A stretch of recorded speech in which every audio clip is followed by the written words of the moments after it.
Rain yesterday and some more today wouldn't keep the Dragons off the diamond. They're looking for their third win this week and put them in contention for a playoff spot. The issue? The team on the other side has beaten them twice this year, but they haven't made the trip up to Glens Falls so far. So how will this one go? You'll want to stick around to find out. Welcome inside the broadcast booth here at Eastfield in Glens Falls. I'm Nathaniel Cunningham, joined alongside Luke LaRose. And Luke, I mentioned where Glens Falls kind of sits in these East Division rankings within the PGCBL. Because five teams make the playoff, Glens Falls currently six games out of first, but only one game out of that fifth playoff spot. And that's all you want to be, right? It's just in the mix, because in the playoffs, in any league, anything can happen. And a side note, a win tonight would tie their record from last year of 8-30. They would have 8 wins coming if they win tonight. Something that head coach Ryan Dio mentioned after the win on Tuesday was how big that win actually was, because yes, they had 8 wins. One of those wins was out of league. So Glens Falls so far here in 2025, we haven't even finished June, has already eclipsed their win total, or already matched their win total from last year. A win today would eclipse their PGCBL win total. But it's not going to be the easiest job with a team like Boonville across from them. And Boonville really let the Dragons know who they were last Saturday, and because that game, it was on the road, but it was a 13-0 beatdown. That was a rough one, especially your last taste in your mouth with Boonville being 13-0 mercy rule loss. But the first win of the year was on the road in Boonville. So Glens Falls has had success. They've also had struggles, so some really high highs and some really, really low lows against Boonville so far this year. For a team that looked like 2025 was set to repeat 2024, it has turned around for the Dragons. They currently sit with a 7-11 record. Again, they're 6 games out of first place in the East Division, which is still maintained by those Amsterdam Mohawks, who've kind of slid down a little bit. They're 14-6, which is a horrendous month in the terms of the Mohawks. But what really stands out to me, Luke, is the fact that Glens Falls has picked it up here at home in this what was supposed to be a 5-game homestand. With the game being canceled yesterday against Utica, it turns into a 4-game one. But Glens Falls went from winless at home to now they're 4-5 here at Eastfield. Compare that to Boonville. They have a lot of success at their home place. On the road, though, they're just 3-5. Take advantage of that if you're Glens Falls. Get back to 500 at home, which is obviously where they struggled earlier in the year. They really had problems winning at home. They had success on the road. They're figuring out how to win at home in front of these fans at Eastfield. It's looking like a pretty decent crowd tonight. So get back to 500. Boonville struggled. Those are keys to move away from tonight. Well, there's a reason there's that quite a big crowd. It's because there's special uniforms that you'll see the Dragons wearing. It's Military Appreciation Night here for the Glens Falls Dragons. So we've got all of our current and former veterans here at the stadium, despite a little bit of rain that happened about 45 minutes here before first pitch. So everyone's still coming out. The crowd expected to get larger because the rain seems like it's holding itself off as we get towards game time. But as we do that, we've got to go through the starting lineups for both squads. Let's start with the Boonville Lumberjacks. They're going to hit their leadoff hitter is their third baseman. It's Andy Perez. Hitting in the 2-hole is Angel Santiago. He's over at short. Chase Triplette, he'll be in the designated hitter spot hitting 3. Jeremiah McLemore is over at first hitting cleanup with Bo Jones behind him. The extra hitter, we mentioned another team that's utilizing that EH spot. Sebastian Burgos is out in left. He's hitting 6. Miguel Gonzalez is over at second. He's hitting 7. Then the 8-hole is Devin Moran out in center. 9th is Jacob Newland. He's behind the dish catching. And then rounding out the Lumberjacks lineup, it's Mason Resmondo over in right field. And Luke, when you look through this lineup, there's a couple of names that pop out. It's really, to me, the 3-hole hitter in Chase Triplette and then the 5-hole hitter in Bo Jones. Both of them are hitting over 400 this season. But also what this team has been able to do slugging the bat. There is a mirage of extra bases throughout everyone. Chase Triplett's got those 2 homers with 4 doubles. How about Andy Perez, the leadoff hitter, has got 5 extra base hits and 2 home runs on top of that. 7 total extra base hits this season in his 14 games that he's played. You can go down the list. More and more players have got. How about Jeremiah McLemore? 2 homers and 3 doubles so far this season. This Boonville team knows how to hit. Yeah, as a team, I believe they've got right around a 260 average. They're slugging about 360, so they slug at a really high rate. And team home runs, they're at 11 coming into tonight. Know how to hit the ball, and they know how to hit it a far away. They may or may not see success against the Dragons' starting pitcher. It's Xavier Garcia. And one of the biggest things that has been around Garcia is, one, that patented breaking ball that he has. It's his favorite pitch, as he throws it kind of as much as and as often as he can. The issue with that is that he often will get a little wild and ends up walking a couple of batters. Yeah, Garcia, very hot and cold pitcher. If he's on and he's got command of that breaking ball, it's probably the nastiest pitch you might ever see. But if he's not on and he's really struggling, a lot of pitches, a lot of walks, I should say, the game will just kind of start to get away from him. But if he's on tonight, it'll be a big, big struggle for Boonville to really do anything against him. He is the most experienced pitcher on this Dragons staff. Only player to have over 15 innings of work here this season. But you mentioned that kind of inconsistency. 18 walks to his name, only 16 strikeouts. But he is a pitcher that is used to pitching towards contact, allowing the other team to hit the ball. The issue is that when Boonville hits the ball, it usually goes quite a distance. So speaking of that distance and where it'll have to go to, how about we talk through this Dragons defensive alignment real quick. We'll run you through the outfield, and then we'll work our way in. From left to right, it's going to be Travis Stroh out in the left, Tyree Jackson in center, and then Chase Falcon will be controlling right. On the infield, Enrique Diaz is back at third. Wonder what those mistakes he's made over the past couple of days will look like. Michael Sweeney stands at second. Michael Sweeney's at short. Christian Mote is over at second, and then Jackson Mueller is at first. And Joe Haynes, he'll be behind the dish catching for the starter, Xavier Garcia. So we're going to get ready for our national anthem here at Eastfield, but don't go anywhere. When we come back, we'll talk through a little bit more as this Dragons team warms up and hopefully gets win number 3 here in 2025.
And we're back here at Eastfield as we get set for the first pitch here at Eastfield.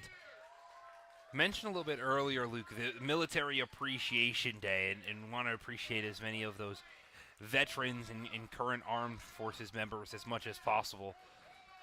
And we've got these beautiful new jerseys here for today as Xavier Garcia hands the ball over to one of our local veterans here in Glens Falls, who bounces that ball. Honestly, that's called a strike in most case scenarios. That was a good pitch from him. And, of course, people know how to play baseball up here in Glens Falls, but you also got to talk about what these jerseys look like, the nice kind of camo texture, and then that American flag that looks like it's bearing through the insides. They're a very hot commodity. They look very nice. They are very nice. I'm very surprised with how good they came out. They came out great. Obviously, thank you to all of our current and former armed service members. And it's time to appreciate you here in Glens Falls. Time to appreciate them always, but especially here in today on Military Appreciation Day. They go with those patented black pinstripe pants that Glens Falls wears, but all the text and lettering is going to be sitting in there in the American flag color. Same thing on their backs. Names and numbers are in that red, white, and blue. On the other side for Boonville, they're wearing your traditional road gray pants, but then their jerseys are a green body with a gold sleeve. An interesting colorway for Boonville, who's got that kind of mixture of dark and light green with that kind of splash of gold mixed throughout. Yeah, Boonville has dedicated home and road jerseys. They've got white pants at home and a white inside shirt, green sleeves. Got a away hat you'll see as well, which matches the color scheme on the shirt. As these couple of Lumberjacks warm up, you get to see a little bit of the accessories, something that always stands out. We know that Jackson Mueller over at first base is always wearing the purple to represent his College of UAlbany. You see some Miami Vice light blue. And love to see the matchups, especially with these new jerseys. But baseball, we're done talking about jerseys and colorways. Baseball, it's set to be played. The first pitch from Xavier Garcia is in there for strike one, and we're underway here at Eastfield.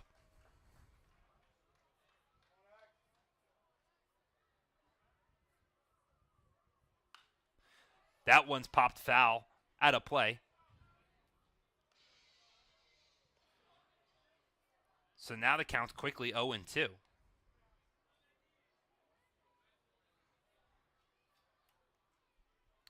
Garcia delivers. There's that breaking ball. 3 pitches, first strikeout.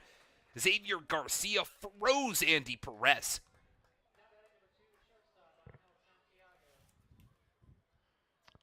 Yeah, you're going to see that breaking ball a lot from Garcia. Cuts in on righties. He's got a fastball with a little bit late life that jads away from righties. So now in steps the shortstop, Angel Santiago. He watches the first pitch bounce in the dirt for ball 1. You can kind of see that fastball there. It just comes alive right as it's getting towards the plate and starts sliding towards the left-handed batter's box. The 1-0. Just misses it inside. New pair of umpires that we have here at Eastfield. First time we're seeing both the gentlemen that we have behind the plate and in the field. The 2-0 is also outside, so now the count becomes 3-0.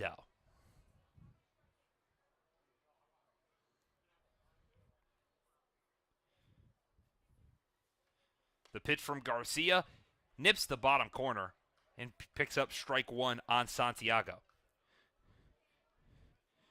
Santiago's hitting .333 this season. He's one of those players that's got a double, a triple, and 2 homers. That one's fouled off straight back well over our broadcast booth. And just like that, Garcia works from a 3-0 count to a full count. So far, not as many breaking balls in this at-bat.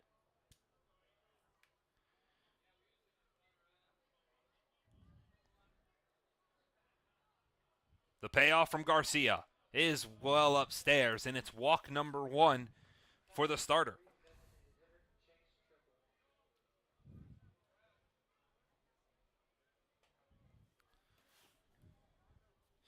So now in steps the big designated hitter, Chase Triplett. And Triplett leads Boonville in about every statistical category you could think of.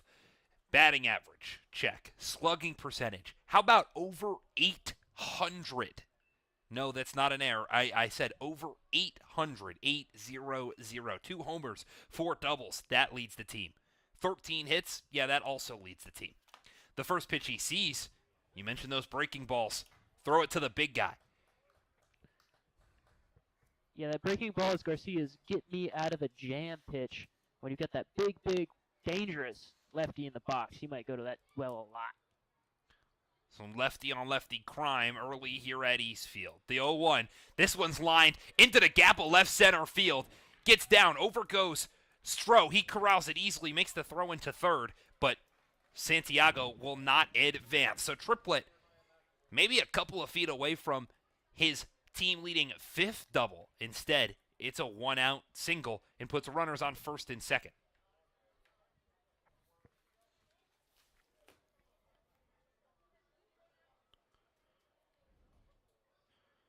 So now in steps the cleanup hitter in Jeremiah McLemore.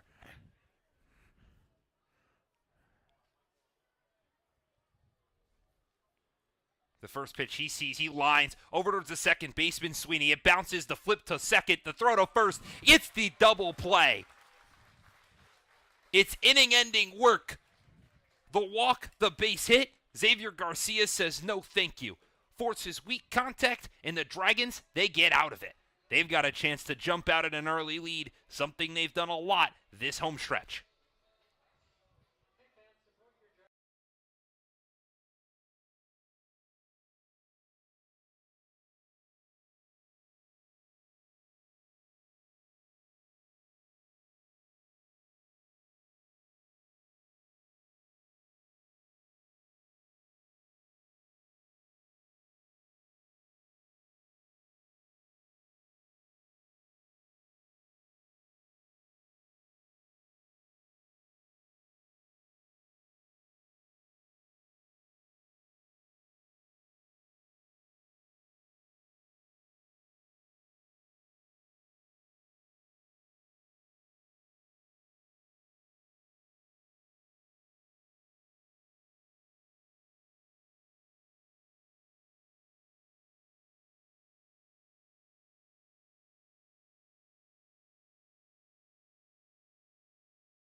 And we're back here at East Field. Xavier Garcia forced an inning-ending double play.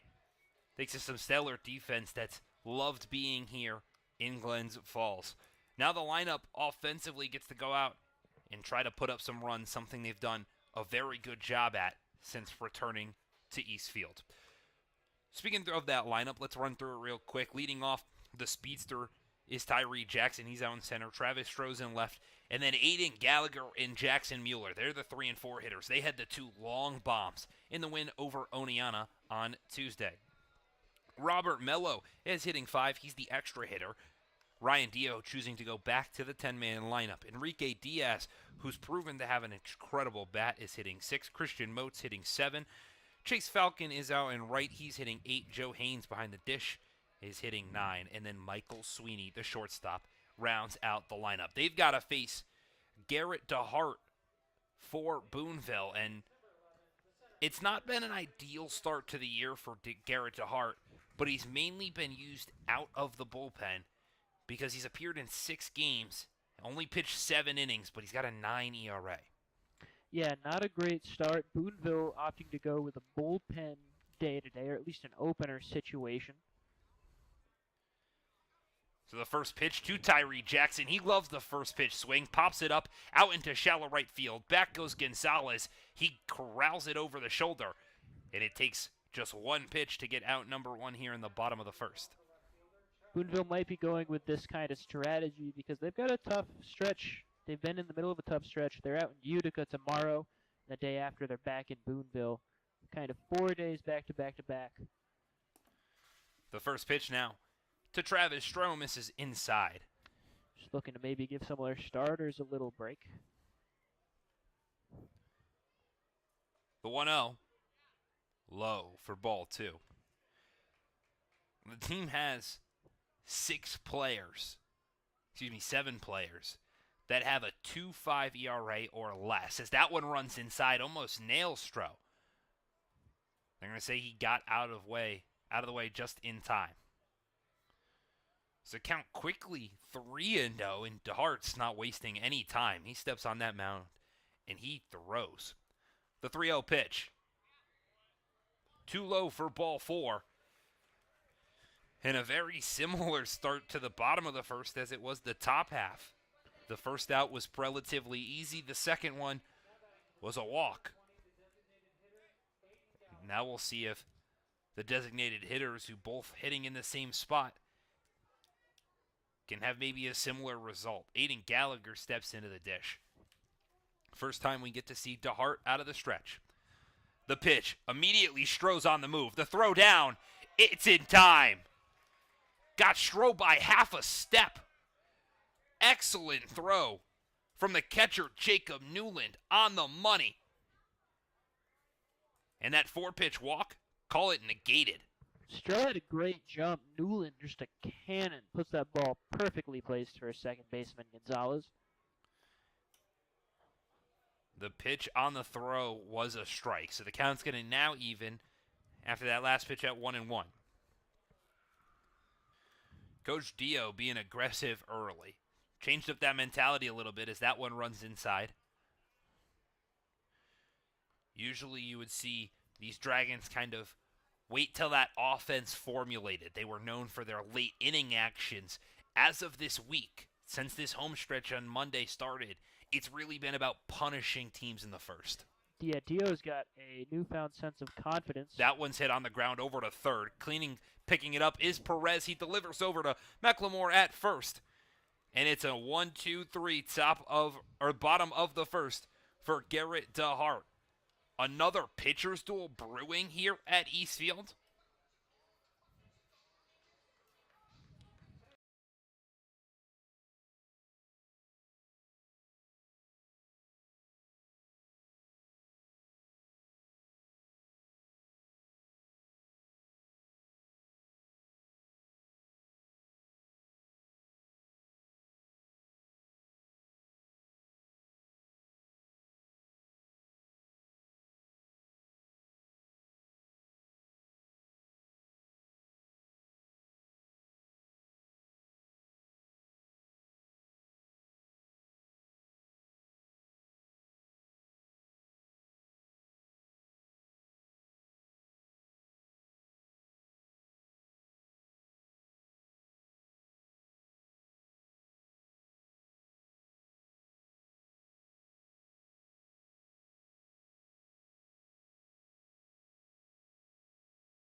It's the top of the second here at Eastfield between the Glens Falls Dragons and the Boonville Lumberjacks. Pretty clean innings from both sides in the first inning. Now we get to see if the second has some more offense. In stepping for the Lumberjacks is the extra hitter, Bo Jones. He watches the first pitch hit the outside corner. Jonas, another one of those guys you want to circle on this Boonville team.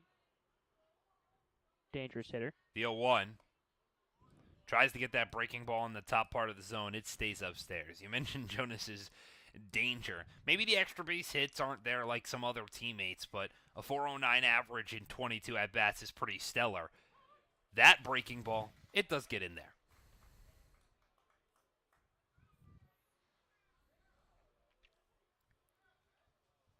The 1-2. Fouled straight off.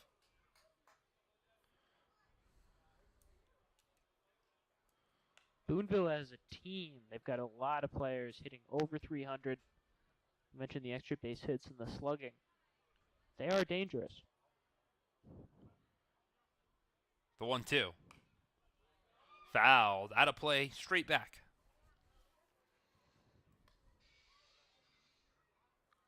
Glens Falls is giving Jonas the entire middle of the infield.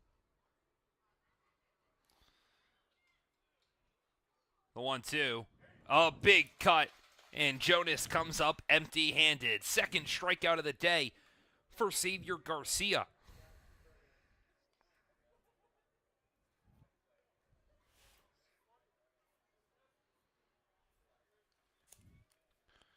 That brings up the left fielder, Sebastian Burgos.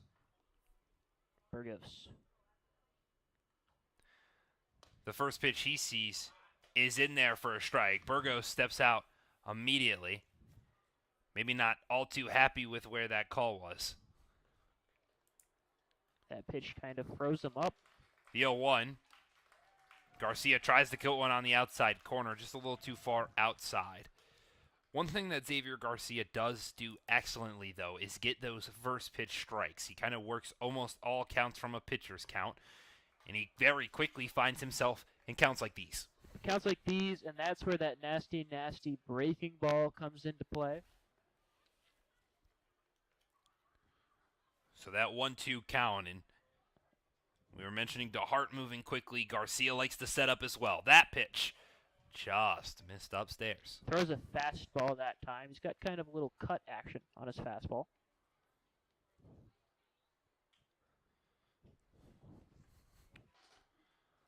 The 2-2 from Garcia. There's that breaking ball hit down past the stretched arm of Jackson Mueller. It gets down the line, but quickly in comes Falcon to keep Burgos at first. That shift that the Dragons were playing, maybe due to some of that experience on Saturday, working against them, as it results in a 2-strike single down the line in the first hit of the second inning. Yeah, Glens Falls has seen Boonville a lot. They kind of know what their hitters want to do. Burgos goes against his norm there. So the first pitch to Miguel Gonzalez hit on the ground, foul off to the left-hand side. Good to see Enrique Diaz back in the lineup and make that play. Although in foul territory, we've mentioned quite a little bit about how his defense has been, let's say, back and forth all season long. He's had his struggles. He's had his bright spots. The bat, we've mentioned that too. He's got a stellar bat. Glens Falls trying to figure out what they want to do with that left side of the infield, but Diaz keeps finding himself in the rotation despite the mistakes that he makes. So Garcia coming set, taking a long look at Burgos at first. The 0-1. This one hit fair over towards Diaz. The throw to second in time. The throw to first. Got him! 2 straight innings, 2 straight inning-ending double plays. The excellent defense is picking up Xavier Garcia, and they've kept this game clean. It's still 0-0 as we head to the bottom of the second.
The bottom of the second about to get underway from Eastfield here in Glens Falls, New York. How about the Dragons' defense being stellar through those first 2 innings? 2 double plays they've pulled. And we were mentioning Enrique Diaz being questionable, makes an excellent play to end the top of the first or top of the second. Yeah, usually the issue with Diaz, we've seen it a couple times, is to throw across the diamond over to first, just kind of airmailing it past the first baseman. Delivered a great ball to second to turn 2 that time, though. Well, now the first pitch of the bottom half of the frame is into Jackson Mueller for a strike.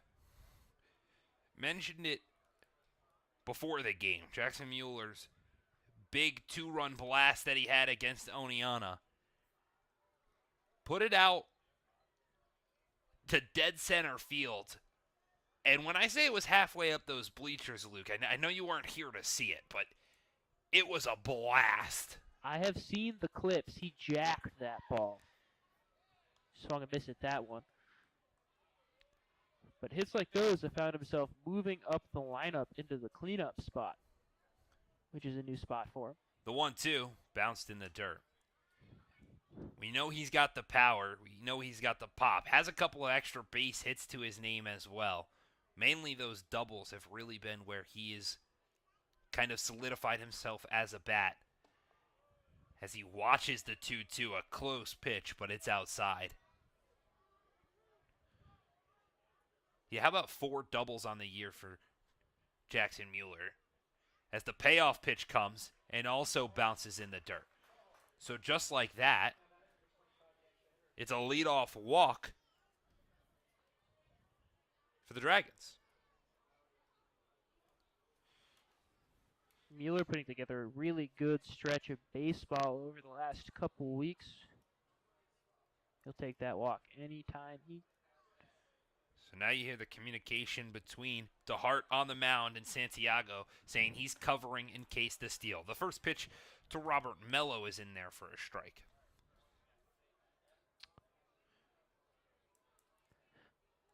Haven't seen a whole ton of Mello at the plate this season. Has definitely got in there more as of late. The 0-1 just misses outside. He's only played in 3 games. This is his 3rd start. Came in as a pinch hitter one time. And he's still looking for his first base knock here in 2025. The 1-1. Breaking ball. Tried to slot it on that outside corner. Not close enough.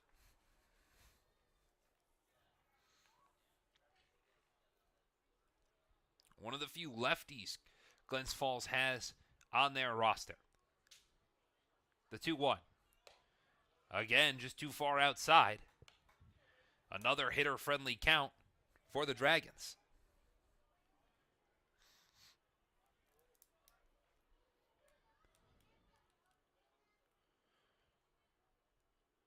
The 3-1. Mueller fakes going in a big cut from Mello. Wonder if the fake takeoff messed up the extra hitter.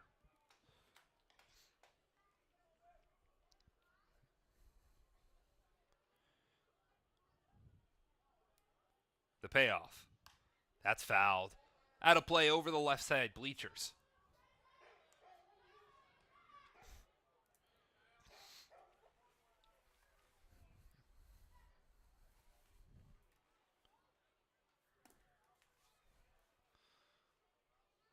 The 3-2 from DeHart is outside for ball 4. And it's back-to-back walks to start the bottom of the second. So not a hit for Mello, but his on-base percentage goes up. Still nobody out for Enrique Diaz. Mello's second walk of the year definitely helps the strikeout-to-walk ratio now make it 1-1. You mentioned Enrique Diaz now stepping in. He's got 2 runners on with nobody out. The first pitch he sees, takes a massive cut at it, but comes up empty-handed.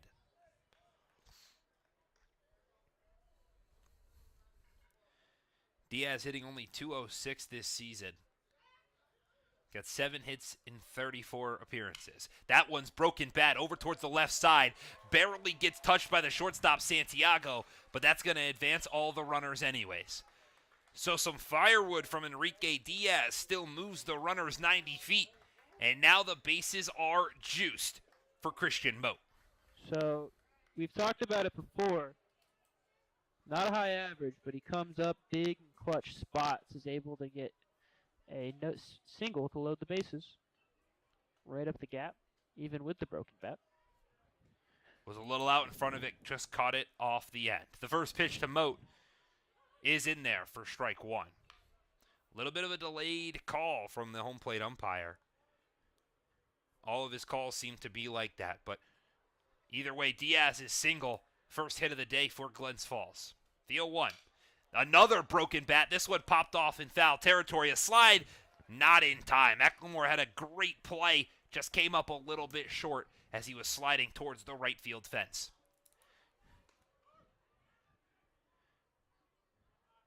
So back-to-back hitters have some extra firewood they can add to the post-game festivities.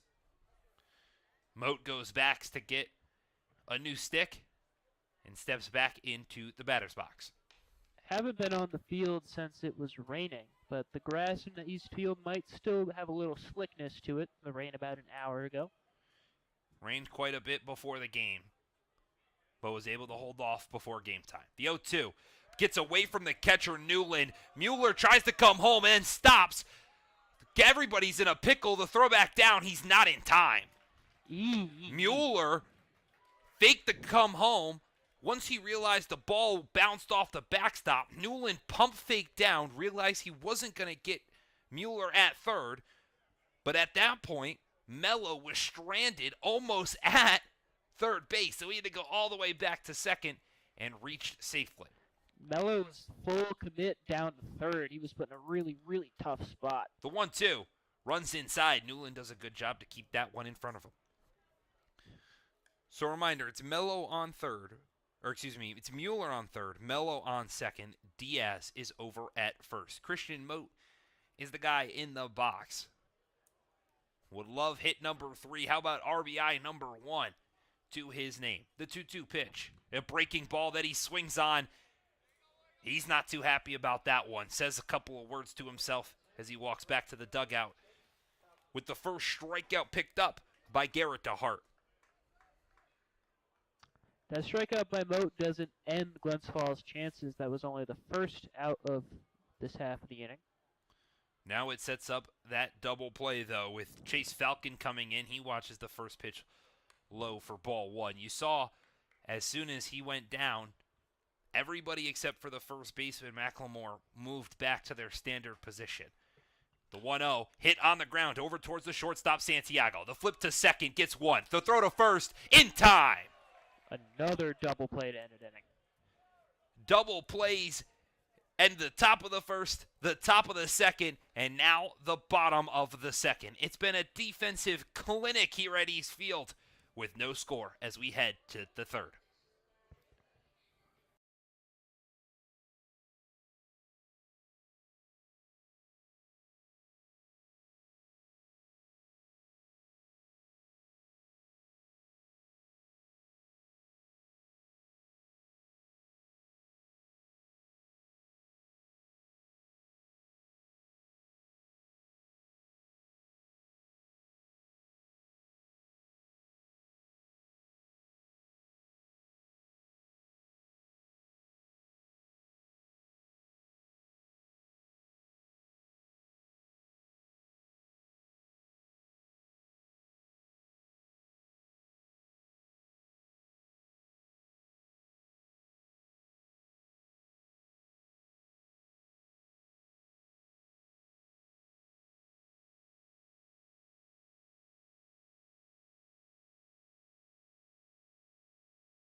If you're a fan of pitching and defense, today is the day.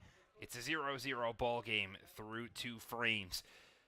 But defensively and pitching-wise, both staffs have been stellar. How about 3 inning-ending double plays combined so far? It's been a crazy performance. Xavier Garcia steps back out on the mound for the Dragons, throws a first pitch strike to the center fielder, Devin Moran.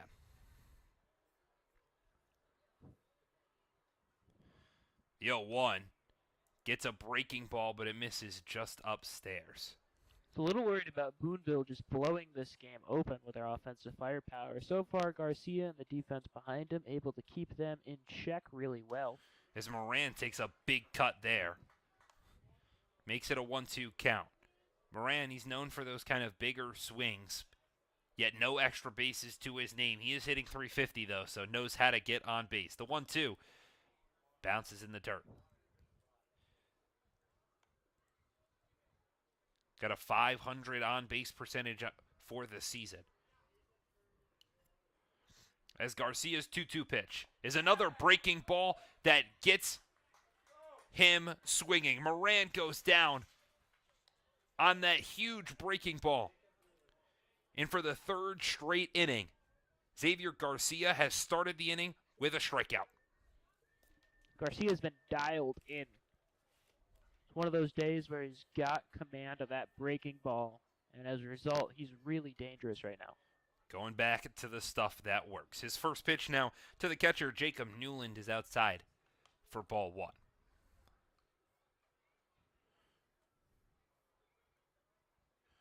Newland hitting .235 this season. He watches the 1-0 hit the corner.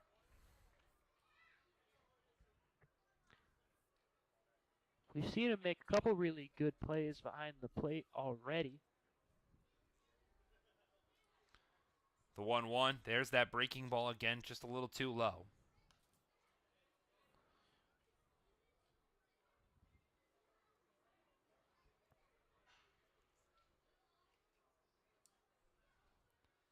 The 2-1, that's fouled off to the right-hand side. You mentioned a couple of those defensive plays that were excellent. Caught Travis Stroh trying to steal second. Prevented an extra 90 feet, putting a runner in scoring position. That was back in the bottom of the first. The 2-2. High. Threw a missile on that one, and then almost had Mello back last inning. Glens Falls got tied up on the base pass. Almost caught like ducks on a pond. The 3-2. There's that breaking ball smacked into center field, and it gets down for a base knock. So Newland picks up the single with 1 down here in the top of the 3rd to bring up the 10-hole hitter, Mason Rismondo.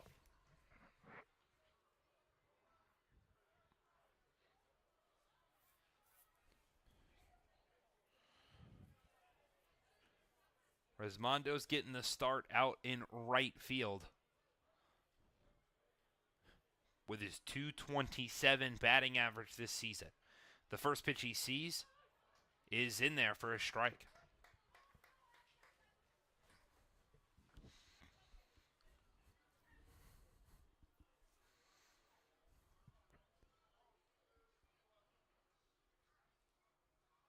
The 0-1. Also in there for a strike. Rismondo a little confused. Kept the bat on the shoulder.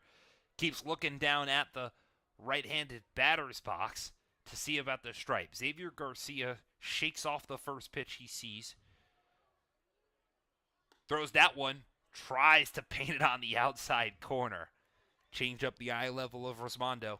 Unsuccessful.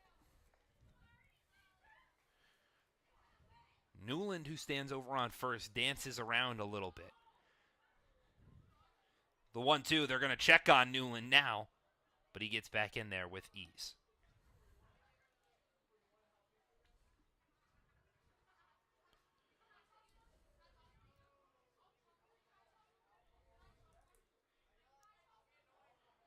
The 1-2. Breaking ball chopped on the ground hard over to first. The throw to second gets one. They're not going to try the backup at first with nobody standing there. So a great play from Jackson Mueller to Michael Sweeney, gets the force out and turns over the lineup for the Lumberjacks. Just no real opportunity for a double play on that one. Mueller kind of caught no man's land. Moat had to make a long run. Same with Garcia. Get the lead runner, though. So Rismondo reaches on the fielder's choice and bring back up Andy Perez, who watches the first pitch strike. Perez started the game with a strikeout where he went down looking, watched all 3 pitches, was in and out of the batter's box pretty quick. The 0-1 pops this one up a mile high behind home plate. Haynes pops the glove off, clearly sees it, gotta track it a little bit, but he brings it in. So some more weak contact caused by Xavier Garcia strands a runner on first. It keeps this game where it's at. It's 0-0 as we head to the bottom half of the third.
It's still a tie ball game here at Eastfield as we enter the bottom of the third. It'll be 9, 10, and 1 for the Dragons, who look to put on some offense. Glens Falls was starting to formulate something. They had the bases loaded with nobody out, and yet no one could come around to score. Strand 2 runner is a problem Glens Falls has had a little bit all season long. Garrett DeHart's back out there. The first pitch he throws to Joe Haynes bounces in the dirt and off the home plate umpire, who's going to take a step and walk down first base. DeHart's numbers not great coming into tonight, but he's pitched really well so far entering his 3rd inning of work, like you mentioned. Glens Falls a little stumped with what he's throwing. Boonville going to use the opportunity to talk over some strategy between Newland and DeHart. Not often that DeHart has actually gone longer than 3 innings of work. Been pretty consistent with that under an inning or so. Strictly because of how much he's been pitching. Haynes fouls one off, evens the count quickly at 1 apiece. There is some action in the Boonville bullpen, so his day might be coming to an end.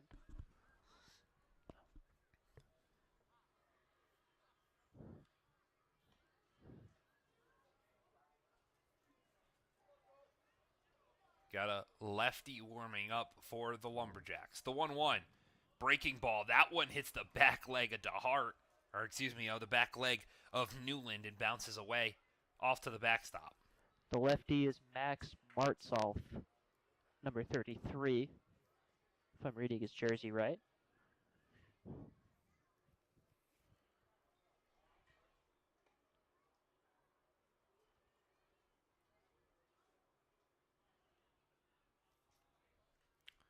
The 2-1 from DeHart. Misses upstairs. Getting a little wild here is the starter. Just threw his 35th pitch of the game. And this is officially his longest outing, as that one runs inside and nails Haynes. So he was at 3 balls anyways, but he'll take the waltz down to first and put a leadoff runner on for now the second straight inning.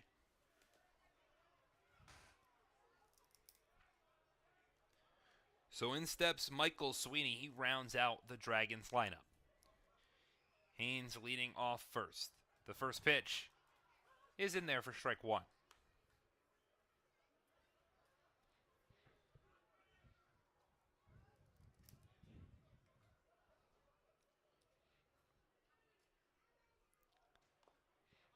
The 0-1. Fouled off the catcher, Newland. Yeah, Newland looked like he's in some pain. But he immediately just looks at the home plate umpire, says, shake it off, keep it going. Work quickly back at it. Count stands 1-1.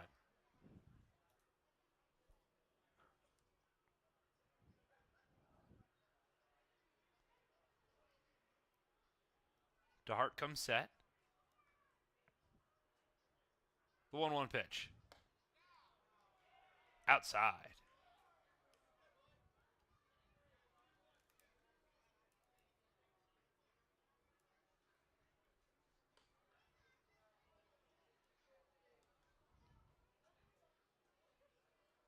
The 2-1.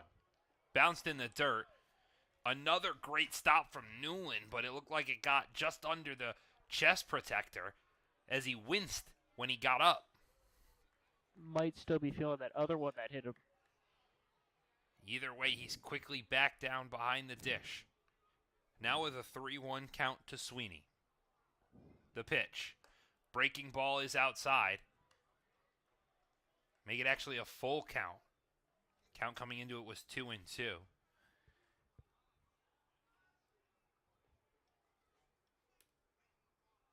So now the payoff. Chopped foul off to the left-hand side.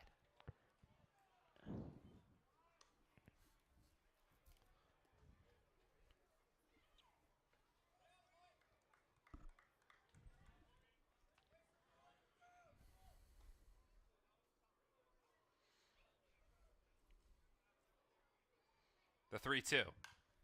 Hit a mile high.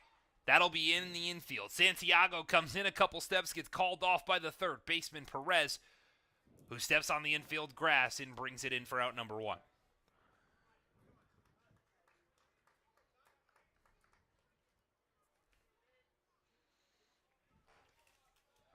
So now the top of the lineup and Tyree Jackson steps in.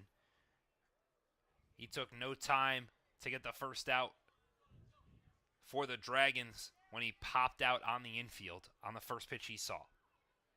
Like to see him work the count this at bat. And the first pitch he sees now is outside for ball 1. Jackson's aggressive. He's not afraid to wait late in counts. If he sees a pitch he likes, he'll swing away. Might be easy to work the count. DeHart's kind of starting to lose control. The 1-0. Outside. Like you mentioned, Jackson aggressive at the plate, on the base pass. He's got speed.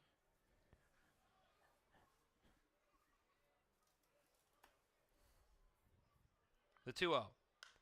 This one's popped up, but this will get well foul out of play. Goes all the way over onto the street.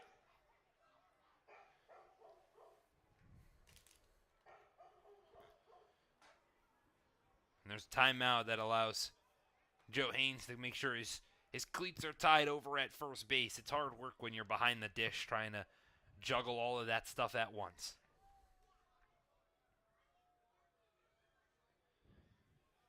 So Haynes is set.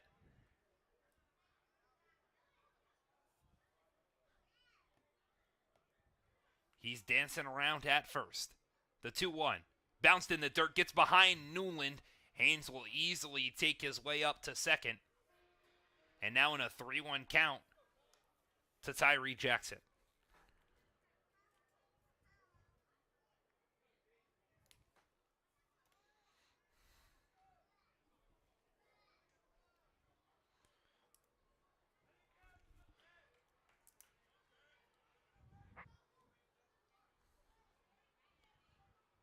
DeHart comes set, takes a look, and delivers. Pitch bounces in the dirt, and Jackson draws a walk. So runners stay on first and second now, with the heart of this Dragons lineup coming to the dish. It's Travis Stroh, who reached via a walk himself back in the first.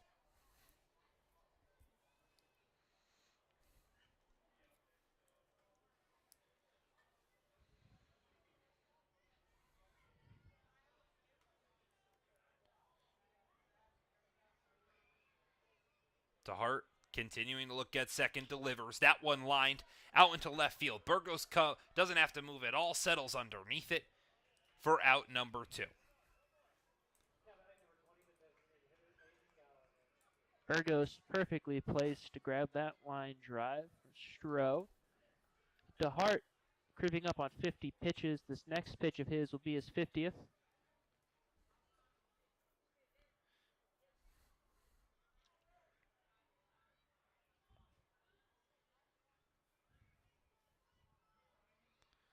In steps the designated hitter Aiden Gallagher. He watches the first pitch bounce in the dirt. We know what this guy can do as well when it comes to swing the sticks. Let's take you back to Tuesday night against Oneonta, when in the 8th inning he hit a massive home run to straight away center field, gave the Dragons a 9-7 lead. That would end up maintaining the lead that Glens Falls would need to beat the Oneonta Outlaws. Gallagher finding his way up the lineup too. Him and Mueller both having a really, really, really great stretch over the last number of games. Solidifying himself as the consistent 3-hole hitter in this Glens Falls lineup. The 1-1 fouls that one off to the right-hand side.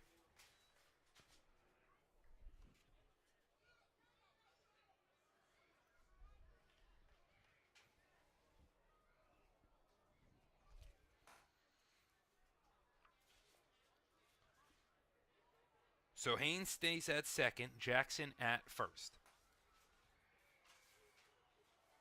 The 1-2 from DeHart. Runs inside, a breaking ball. Almost nailed Gallagher, but quite didn't. Stayed too far inside, though. And now we've got deuces wild for the first time today. 2 balls, 2 strikes, 2 out. 2 batters on. Number 20's in the box. The 2-2 pitch. Bounced in the dirt, gets behind Newland, but not far enough for either runner to advance. And just like that, it's a full count.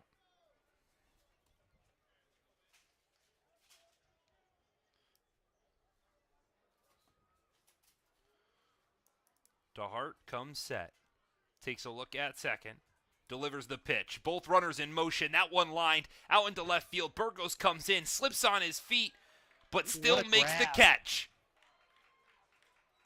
The slippery grass out in left field doesn't matter when you can make diving plays like Sebastian Burgos.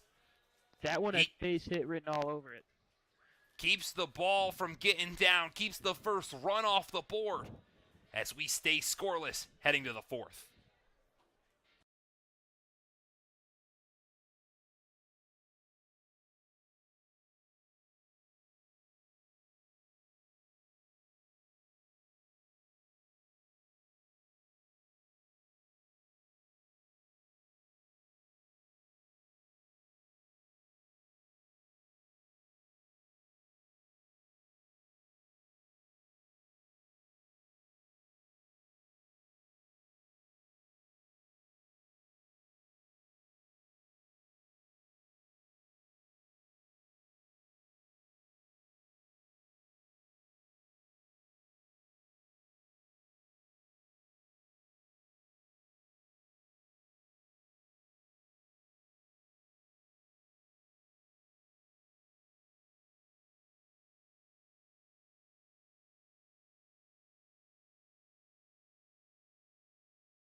We're still scoreless as we head to the top of the fourth. Welcome back to Eastfield alongside Luke LaRuse. I'm Nathaniel Cunningham. It's Angel Santiago stepping in. He sees the first pitch, hits it a mile high out into left center field. Overcomes a trifecta of players, but it's Travis Stroh who calls everyone else off.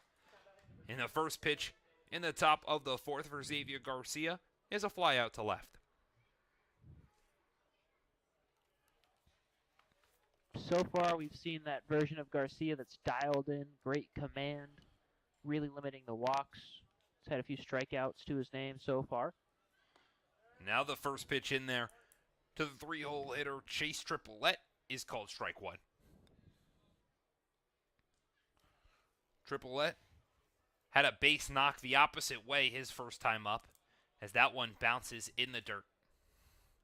It was a really good piece of hitting, too, from Triplett in a 2-2 count to not only make solid contact with the ball, but to make solid contact the other way and to push the ball. They say hitting lefty-lefty is one of the hardest things in the sport.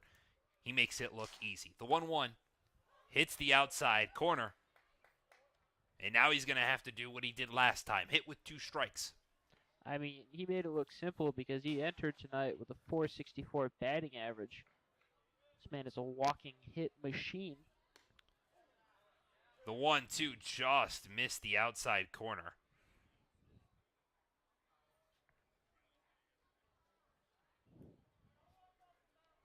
So Garcia's got a reset with now a 2-2 count.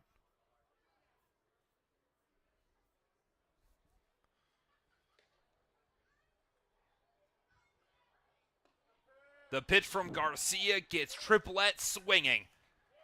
Just like that, it's 4 Ks for Xavier Garcia, and there's 2 quick outs here on the top of the fourth.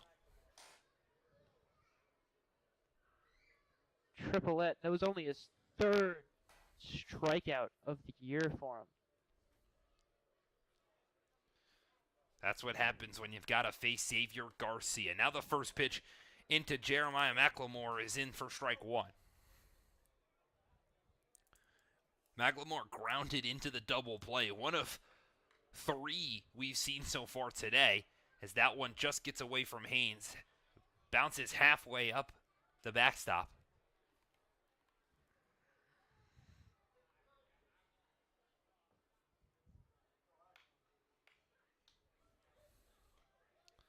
The 1-1. McLemore took a half swing. He went around. That pitch was way up there. Works to Garcia's advantage quite well. Again, Garcia working himself into a pitcher's count. The 1-2 gets a breaking ball hit on the ground over to Sweeney at short. The throw to Mueller at first. He tries to make the pick but can't. The ball gets away from him, and McLemore's going to advance to second. A big-time error from the shortstop, Michael Sweeney. Puts a runner in scoring position with 2 gone here in the top of the fourth.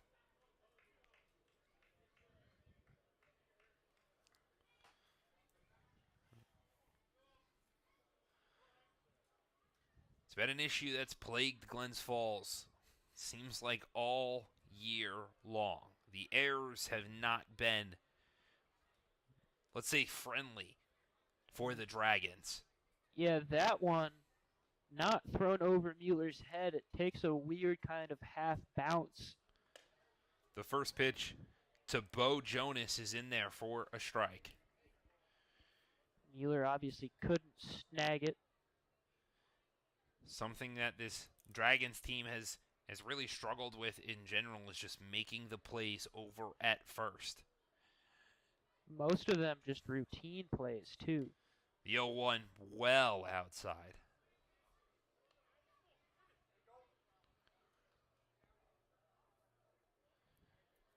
Even with the amount of errors it seems like Glens Falls is making, they're about middle of the pack in the PGCBL.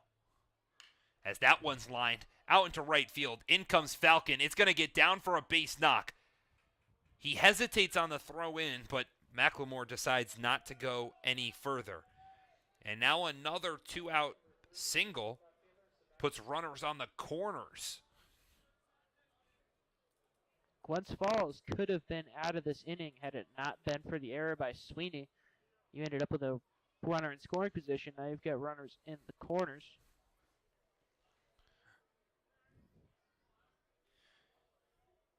So Sebastian Burgos, who made that excellent diving play to end the bottom of the third, now steps into the box. Trying to step up big for his squad. He takes the first pitch, lines it out into that shady area, but it just curves foul in the short right field territory. If that ball had gotten down, bad news for Glens Falls.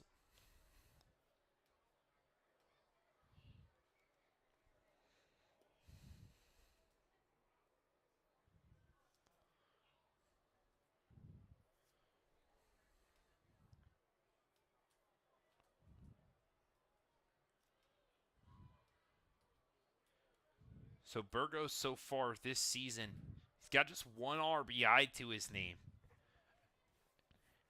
I mentioned earlier, though, 7 hits. Would love to make it number 8, bring in that other run. The 1-2 nips the outside corner. And just like that, Xavier Garcia's back in a pitcher-friendly count. Garcia going to have to get out of this winning inning the hard way. He comes set. The look at first. The 0-2. Tried to get one on the outside corner. Haynes liked the pitch, but no call from the home plate.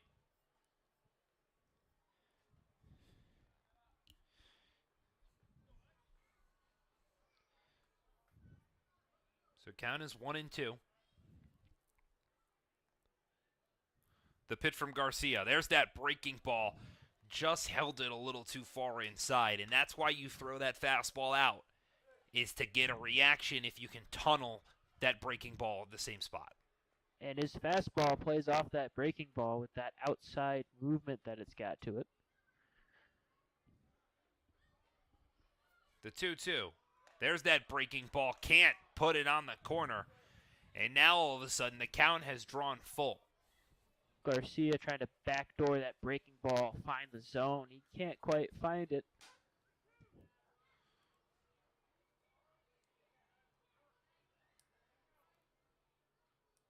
The 3-2 pitch is swung on and missed. Xavier Garcia strands 2. Keeps this a scoreless ball game here at East Field.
The bottom of the 4th is all set for action here from East Field.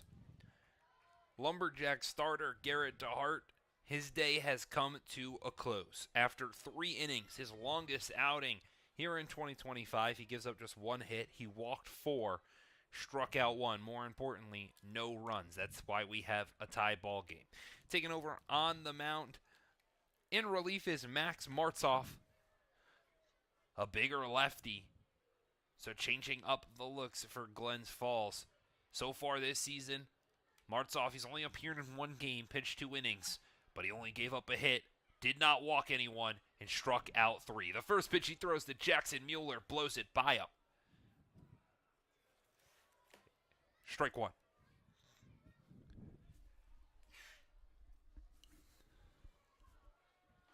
The 0-1. Another pitch just blown by Mueller. Martzoff's got some velocity. He's kind of got a closed stance when he sets up. His torso facing back towards the second baseman. The 0-2.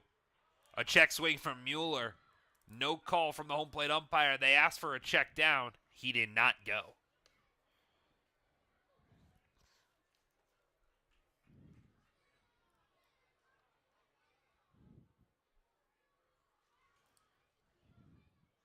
The 1-2. It nips the inside corner for strike 3. Mueller looks at the home plate umpire in disgust. But Martzoff comes out of the pen and picks up an early strikeout. That one on the line, a debatable call, goes Martzoff's way. So now in steps the extra hitter in Robert Mello. We get to see some lefty-on-lefty crime from the Dragons. Mello's taking the first pitch, trying to hit it well out down the right field line. But he swings right underneath it for strike 1.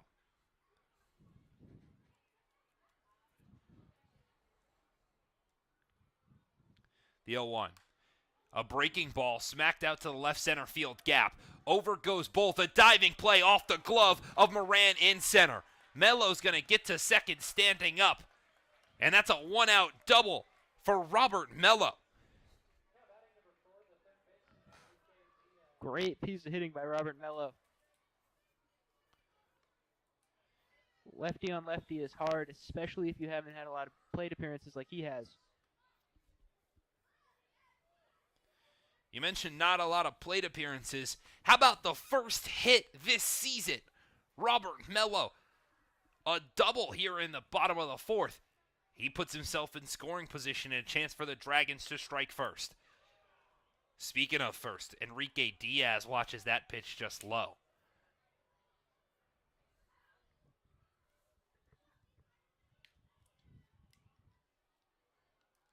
The 1-0 is a swung on and miss. Diaz almost swung out of his helmet.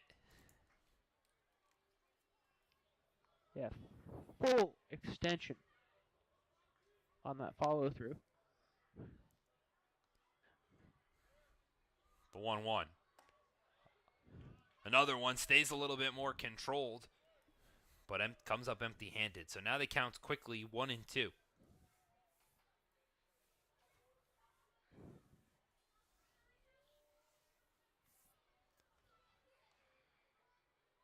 The pitch. That one's lined into center. Moran barely has to move, settles underneath it. And just like that, there's 2 outs here in the bottom of the 4th.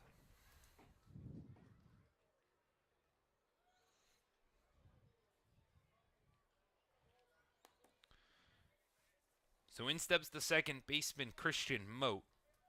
He went down swinging his first time up.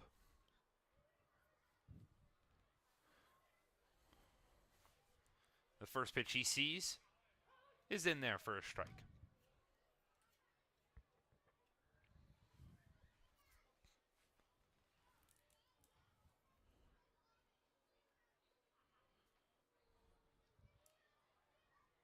The 0-1 also in there for a strike. Moat doesn't look like he absolutely loved the call, but that's been pretty consistent for the home plate umpire. That one hit the plate. Might have been a little low, but definitely centered enough. The 0-2 from Martzoff is swung on and missed. His second strikeout of the frame makes the 1-out double mean nothing. The pitcher's duel, it's continuing. We head to the top of the 5th, still scoreless.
A 0-0 game through 4 innings of work here at East Field. Which offense is going to strike first while the pitching prowess continues? Xavier Garcia has got to face 7, 8, and 9 in this Lumberjacks order. The first pitch he throws to Miguel Gonzalez is low in the dirt. Gonzalez, another player to ground into a double play. It was back-to-back innings where Boonville had inning-ending double plays as the 2-0 is smacked out into left center field. Stroh moves over a couple of feet, but corrals it into his glove with ease. So the second straight inning where Garcia has started it with flyouts to left. Garcia just about a 2-to-3 strike to ball ratio. Having a great night with his command. The first pitch he throws to Devin Moran is outside.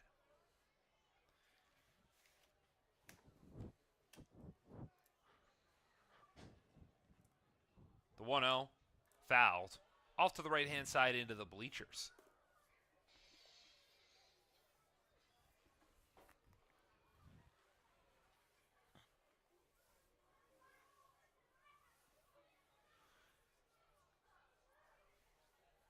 The 1-1. There's that breaking ball. Got Moran dropping down to one knee. Yeah, breaking ball's got a lot of movement. Also, good change of velocity on it, too.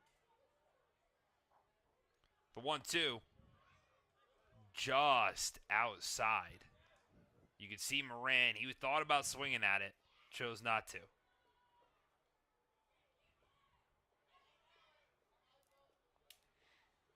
The 2-2. That one's lined straight into center field. It's a single for Devin Moran, his first hit of the day.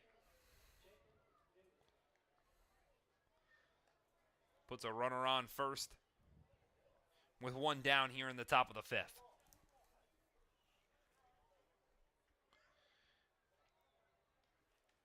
You know, they say history repeats itself, Luke, and that's that second batter has really been Xavier Garcia's kryptonite. In 3 of the 5 innings so far, that second batter has reached via a single. As the first pitch now to Jacob Newland is in there for strike 1. But quite crucially, Boonville not been able to capitalize on those one-out hits.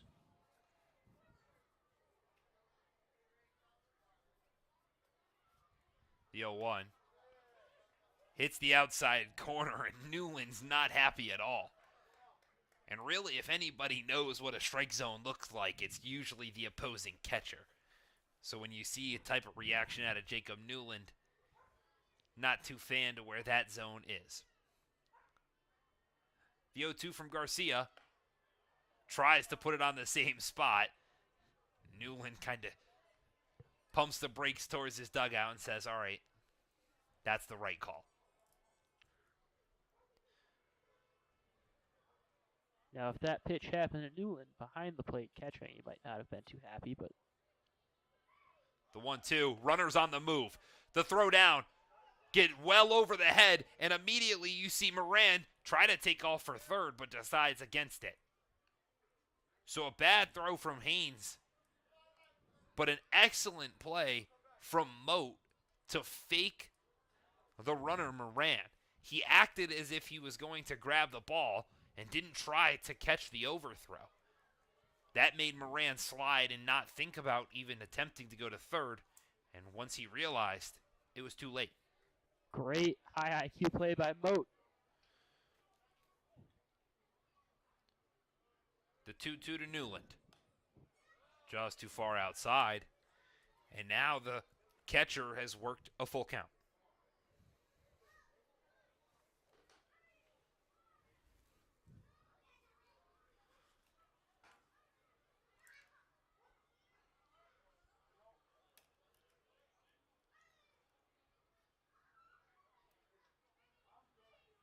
The 3-2. There's that breaking ball fouled off. Newland did a good job to protect the plate.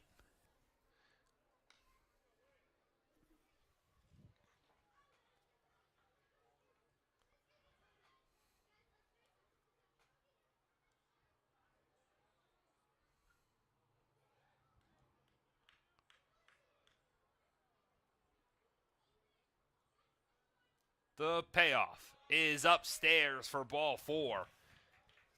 So Jacob Newland, you could say he earned that free pass. Waltzes his way down to first and now puts 2 runners on with 1 out. That was a long at bat from Newland. Dug himself out of an 0-2 hole to draw that walk.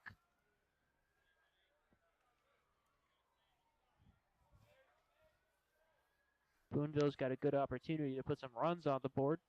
Got Moran at second, Newland at first. Resmondo at the dish. The first pitch to Resmondo, he squares the bunt but pulls back.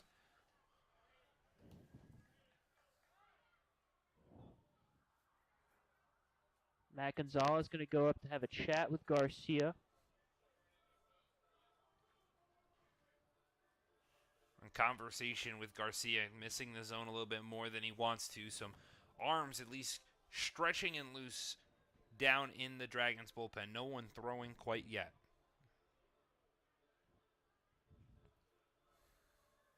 Gonzalez, of course, Glens Falls pitching coach.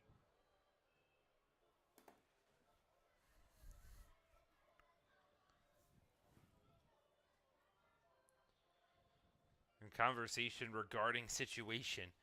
But even in a style like this, Glens Falls has forced 2 inning-ending double plays. That still stays on. The defense has been stellar. It's really just been about Xavier Garcia as of late, especially with Resmondo being the 10-hole hitter in this lineup about to turn over, trusting in that defense and forcing contact. Garcia creeping up on 80 pitches. That's usually right about his limit. That's when he starts to struggle. He quickly comes set, takes a look at second. Takes a second. They're going to check on him, but no throw. Sweeney not really holding the runner on.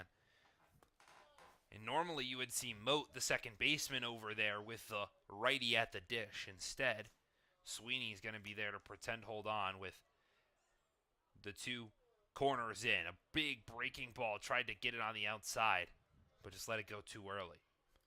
Mueller's on the infield grass trying to protect against a bunt down the first baseline.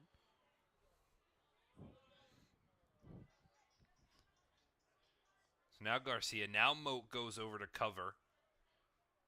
The 2-0 fouled off into the bleachers.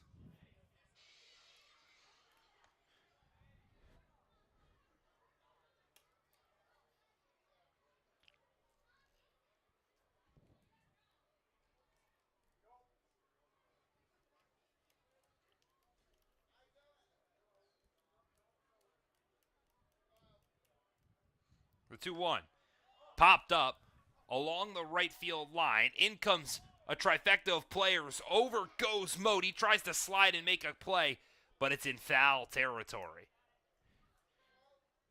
So either way, good news for the Dragons, and honestly, probably a smart play that it landed foul, because had it, or at least that it wasn't caught, because had it been caught, both runners could have tagged and gotten those extra 90 feet anyways. Yeah, so good luck that it didn't get caught. You do now have a pitcher throwing in Glens Falls bullpen. Looks like Jake O'Connor's up.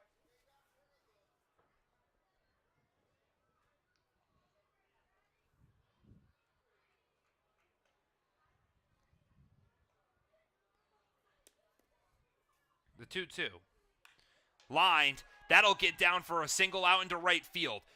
Falcon comes up with it. The throw home. No runner's going to try. And now the bases are loaded after a single from Mason Resmondo. The coach down the third baseline immediately put on the brakes for Moran. Wasn't going to test it. Opts to load the bases instead with 1 out.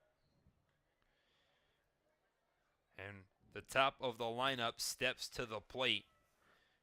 It's Andy Perez in a big spot. The bases loaded, 1 out here in the top of the 5th. The first pitch Perez sees is low for ball 1. You may think, leadoff hitter, guy that's used to just getting those base knock bloop singles. Nope, not Andy Perez. 12 RBIs here in 2025 as that one bounced off Diaz at third. No plays available. Another costly mistake by Enrique Diaz allows the first run of the game to score, and it'll be unearned for Xavier Garcia. E5. Bad read by Diaz. Base is still loaded. The first pitch now to Angel Santiago is outside for ball 1. And might consider that one actually a hit, just with a bad bounce that it took off the dirt path. As the 1-0 is drilled out to left field, back at the wall, and it's going to go foul. Ooh. A very well hit ball from Angel Santiago. It looked like it was about just a couple of feet left of the foul pole. And all of a sudden, this game could have been completely turned on its head. We've seen a lot of balls down that left field line just kind of skirt past the pole.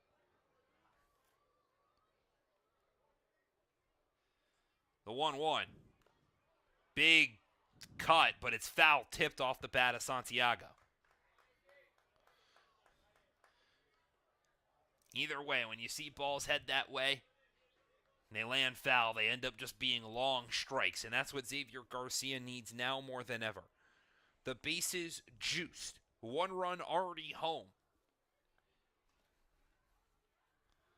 The 1-2 pitch is outside for ball 2. A little bit of shuffle from Santiago there, and Haynes is going to go have a conversation with his pitcher. Also, Mueller's going to come in and join this conversation. So remind you how everything sets up. Newland stands on third. Resmondo stands on second. Perez is over at first. There's only 1 out here in the top of the 5th. Boonville has finally struck gold. They bring across the first run of the game, really thanks to that Perez base knock. Kind of set up by a Diaz malfunction. Timeout from Santiago in the box. He'll take a couple of seconds to reset and step back in. Big spot for Santiago. The 2-2 from Garcia misses inside. Again, he's got that little shuffle that he likes to do. Steps, not really stepping out, just moving that lead foot to kind of open the body. Little shake of the torso. The count draws full. The payoff. Not inside. Gonna walk in a run. Xavier Garcia's ball 4 brings Newland around to score. And just like that, the Lumberjacks have got a 2-0 lead.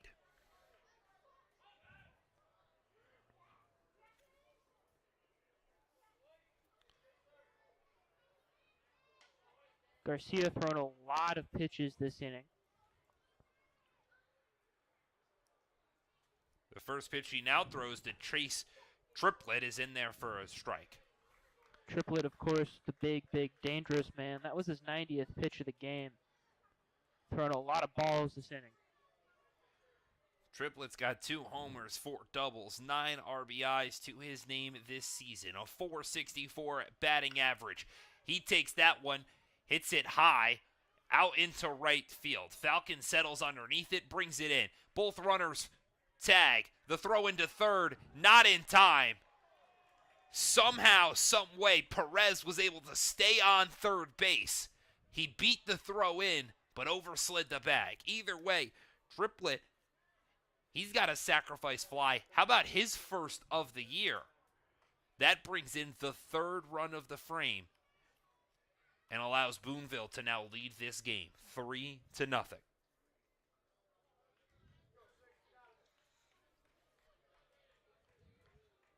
So Santiago stands at second. Perez is at third.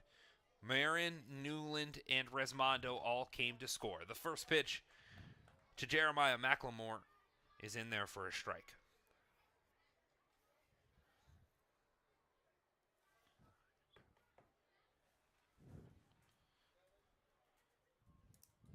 The 0-1 curves in for strike two.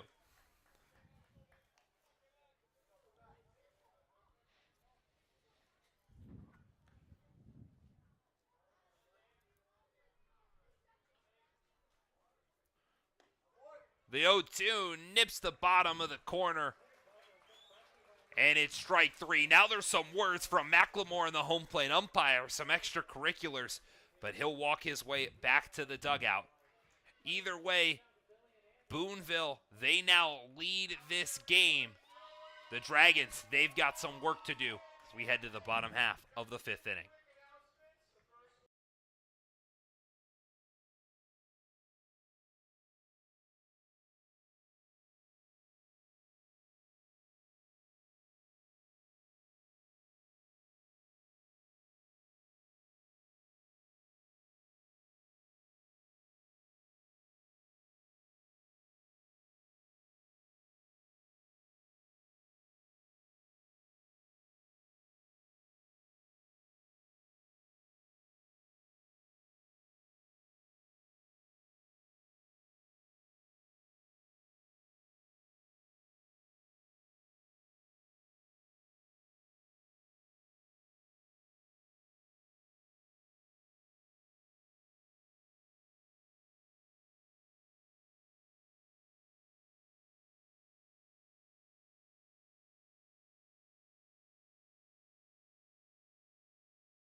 It's a 3-run deficit for Glens Falls as we we pass the halfway mark here at East Field.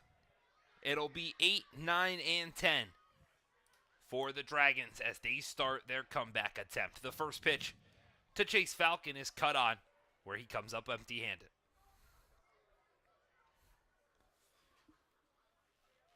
Imagine after the last half inning, Xavier Garcia's day coming to a close as Falcon pops that one off to the right-hand side. Over goes McLemore over towards the fence, but it just gets out of play. Yeah, you would have to imagine Garcia's night's done. O'Connor's kind of stopped moving. He's having a chat with Matt Gonzalez.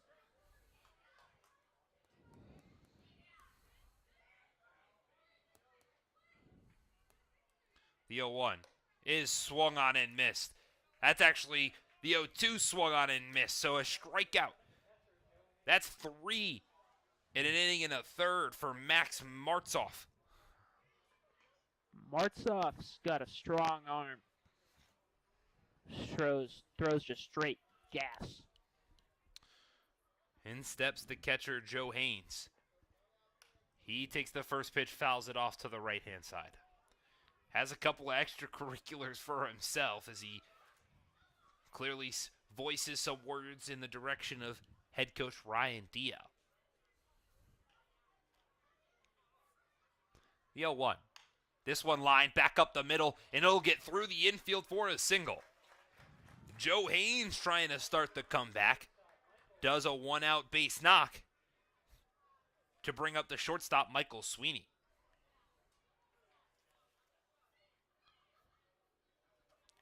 Sweeney popped out to the third baseman back in the third inning.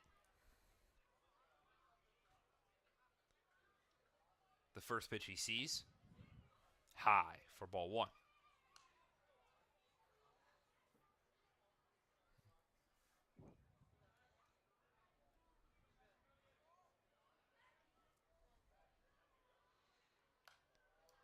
The 1-0 is fouled straight back.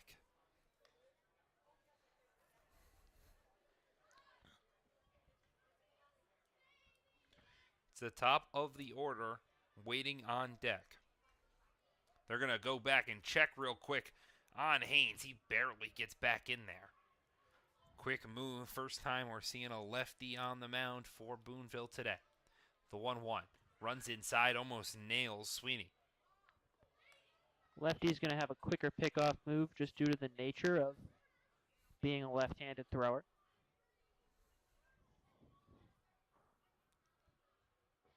The 2-1 hits the bottom part of the zone for strike two.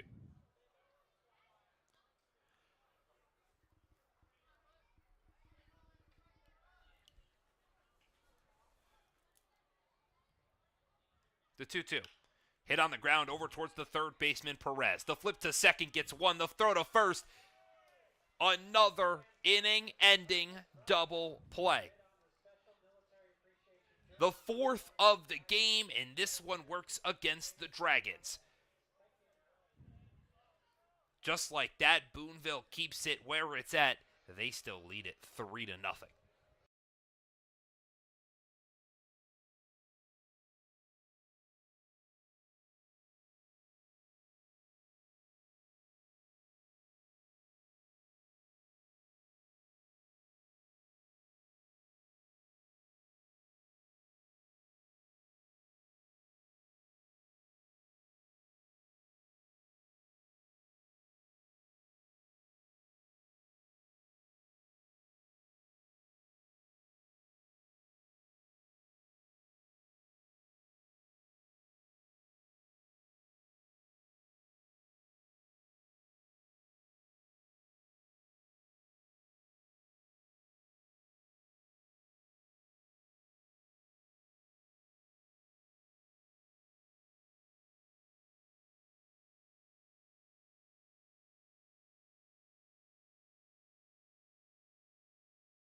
It's a new inning here at East Field. It's the top of the sixth where Glens Falls trails Boonville 3-0. The first pitch from the new pitcher, Jake O'Connor, is bounced in the dirt, and Joe Haynes will go have a conversation with him. So that gives us an opportunity to say that Xavier Garcia's day ends after those 5 frames where he gave up 8 hits, allowed 3 runs, all of which were earned. He walked 3 batters and struck out 6. So now Jake O'Connor takes over on the bump for Glens Falls. And so far, he's appeared in 7 games. Some could argue he's the most experienced guy on the team. One of only 4 pitchers to have thrown more than 10 frames in 2025. He's got a 6.75 ERA, though, at this point. The 1-0, he bounces in the dirt. Does have a 1-2 record as well, because these are the type of situations where he comes in and ultimately, if Glens Falls loses this game, the loss does go on him as the 2-0 is in there for strike 1. He's been better as of late.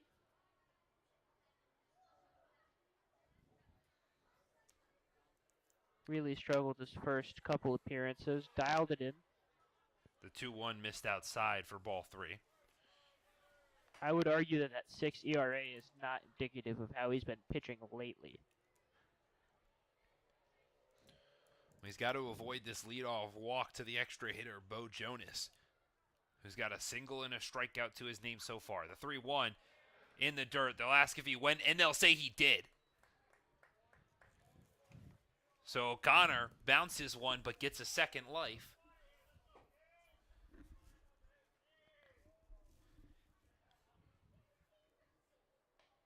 The 3-2 doesn't matter. Puts it a mile above the zone and starts off the top of the 6th with a leadoff walk.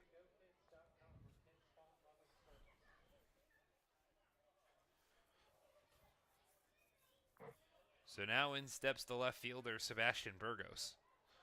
He's also got a single and a strikeout to his name. Flip-flopped in which innings, though? Single back in the 2nd, struck out back in the 4th. The first pitch is in there for strike 1.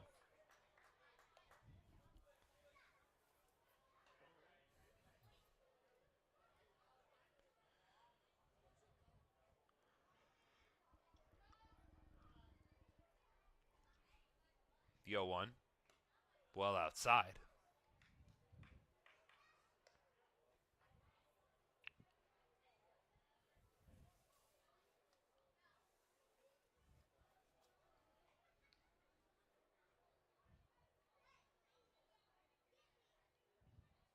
The 1-1, chopped on the ground weakly up to O'Connor. He fakes the throw to second. He's got to bounce the throw to first, and it gets between the 5-hole of Jackson Mueller. A massive mental error from Jake O'Connor on the mound. Fielded the ball cleanly, but then instead of throwing to second, because no one was there, and didn't reset, weakly threw the ball to first, and it bounced in the dirt. Mueller couldn't collect it. So the E1 puts now runners in first and second with nobody out. Had there been someone covering second, that would have been an easy play. The first pitch now to Miguel Gonzalez is over to the second baseman for 1. The fake throw to first, trying to get Jonas running towards home. Was no time for O'Connor to finally pick up out number 1 on the force play at second, but that puts now runners on the corners with only 1 out here in the top of the 6th. This game kind of unraveling as of late for Glens Falls. Issues defensively mainly. The first pitch in there to Devin Moran is called a strike.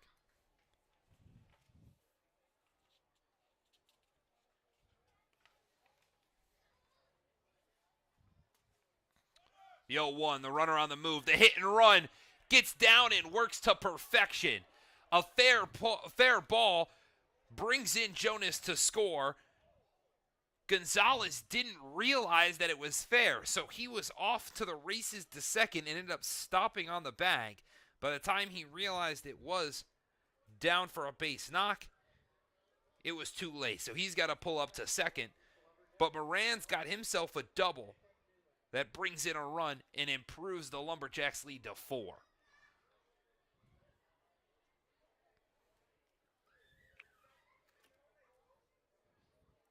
Gonzalez probably could have scored on that one had he not stopped.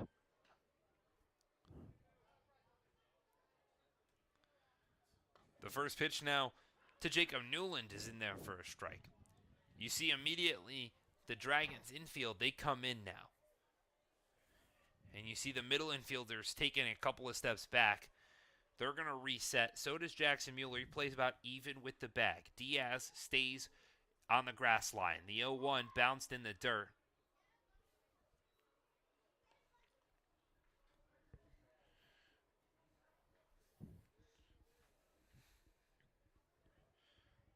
The Dragons have got to limit damage in this top of the 6th. That one hit, chopped on the ground over towards Diaz at third. The throw to first, not in time, picked by Mueller. And the pick successfully holds Gonzalez at third. And Mueller had to kind of pull his foot off the bag. It wouldn't have been in time anyways, but that loads the bases again. There's only one out. And now Mason Resmondo steps to the dish. He's 1 for 2. He's first pitch swinging, but that one foul off to the right-hand side. Diaz did do a good job of keeping that one from going in the outfield. If that were the case, at least one, maybe 2 runs would have scored if that ball trickled into left field.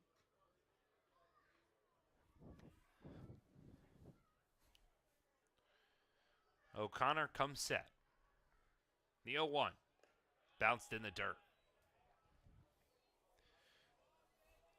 It should be important to note that while this is a 4-run ball game and it doesn't look all too promising for Glens Falls right now, the Dragons love the bottom of the 6th. It's kind of been their inning the last couple games. That one's chopped foul off to the left-hand side.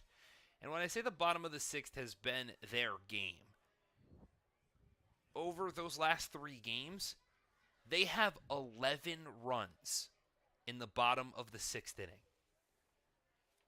It's an astronomical number when you go through and you actually look at what they've done total run-wise over those games. The 1-2 misses outside by O'Connor.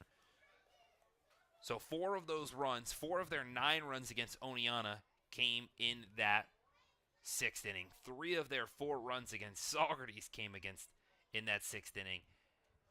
And then 4 of their 5 against Saugerties in the first game of the doubleheader came in the 6th inning. Pitch runs in and nails Mason Raimondo. That's going to bring in another run. And Raimondo is in incredible pain because it nailed off his elbow. Yeah, that one dodged his arm protector somehow. It does not feel good for Resmondo. So the hit by pitch brings in another run. It's now a 5-0 ball game. Gonzalez is the one who scored. And that moves all the runners up a base. So it's Devin Moran over at third. Jacob Newland is at second. Resmondo now stands at first. And the first pitch to the leadoff hitter, Andy Perez, is low for ball 1. Yeah, Glens Falls wins or loses their games in the 6th inning. The 1-0 chopped on the ground, weakly over to Diaz at third. The throw home, not in time. Another mistake. Instead of getting the force out, trying to prevent the run, instead allows another run to score, and everything stays the same. So Perez will reach on the fielder's choice. That just moves the Lumberjacks from station to station. I don't know why Diaz wouldn't go to first there. It's a 6-0 ball game with Angel Santiago at the plate. He watches the first pitch ball. I mean, Boonville still would have scored, but you get the 2 outs instead of 1, and the cycle just keeps continuing. In the mercy rule, it looks ever closer and closer now as the 1-0 misses upstairs. The mercy rule is 10 runs after 7 innings here in the top of the 6th. That 10th run stands at the plate with Angel Santiago. The 2-0 misses outside for ball 3. And it has been rough for Jake O'Connor here in the top of the 6th. You've had movement in Glens Falls bullpen the entire inning. The 3-0 is straight down Broadway. He's thrown over 25 pitches in just this inning alone. He's probably going to get over 30 pitches in one inning. The 3-1 from O'Connor hits the outside corner. Angel Santiago had the barrel of the bat in his left hand. He was 1,000% that was ball 4. Instead, we've got a full count. O'Connor delivers. The pitch, that one's outside. And ball 4 walks in another run. It's now 7-0 Boonville. That's also the second RBI of the day for Angel Santiago.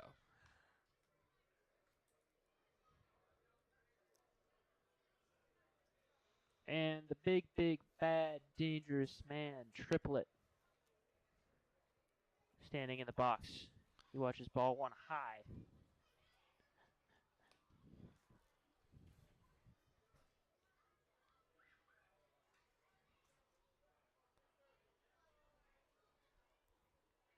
The 1-0 to Triplet.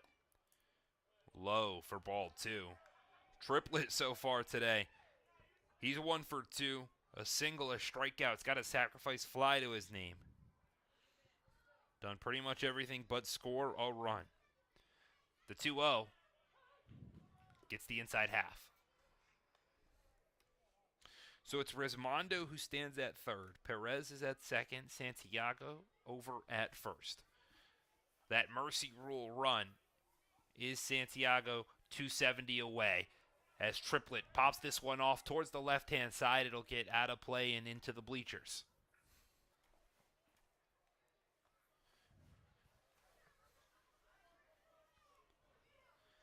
The wind here at Eastfield is blowing pretty aggressive towards that left field foul pole. Not really blowing out, more blowing side to side. The 2-2 runs inside, and O'Connor's got himself in another full count. O'Connor obviously not been good in these full counts. The 3-2 fouled off.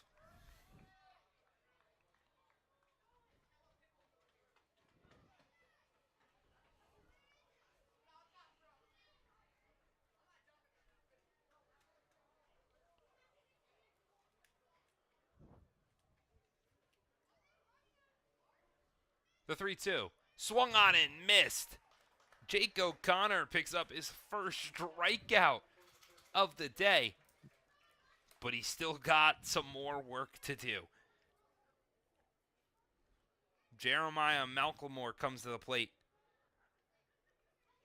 He's the 10th hitter to come to the plate here in the top of the 6th. The first pitch he sees is upstairs for ball 1. So the entire lineup now has seen Jake O'Connor.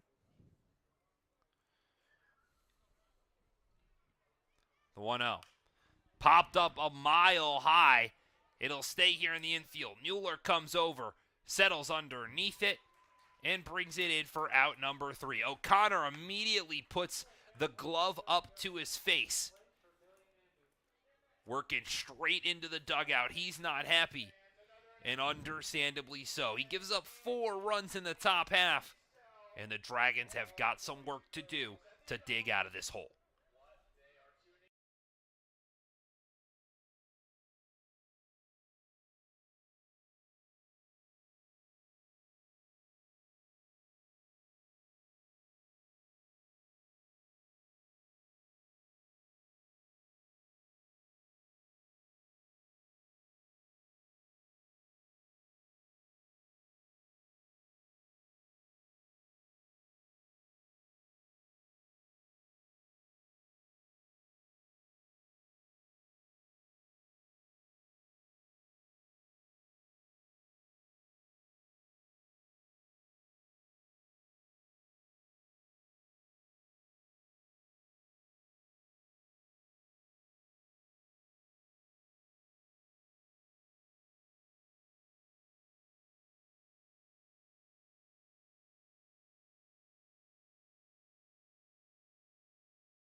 The top of the lineup has got a chance to start the comeback, and it all begins with the center fielder Tyree Jackson. The first pitch he sees is a disgusting fastball on the outside corner for strike 1.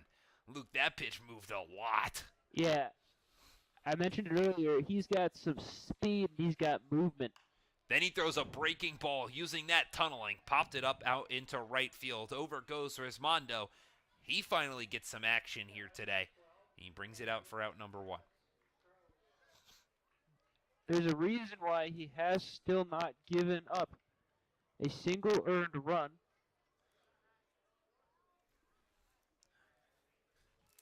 Well, with that out brought in right, it is just the second appearance for Martzoff this year, but it's his longest appearance of 2025. The first pitch he now throws to Travis Stroh is swung on and missed. Martzoff just got that nasty cut, nasty movement on the fastball. Got a good breaking ball too, but I think more importantly, he's just got straight power. You saw it right there. Stroh fouls that one off to the right-hand side, and it's a quick 0-2 count.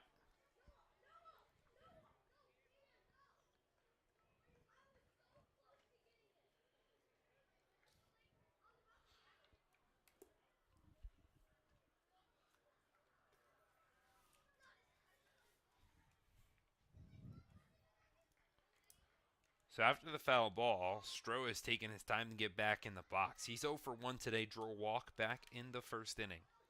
Flew out back in the third. He watches the 0-2 pitch on the outside corner. And the Dragons, they're faltering. 2 quick outs here in the bottom of the 6th. Yeah, Glens Falls cannot crack the code of what Martzoff is throwing. Cannot catch up to the fastball at all. You saw Stroh foul a couple off, and that breaking ball just buckles them. The first pitch to Aiden Gallagher is in there for a strike.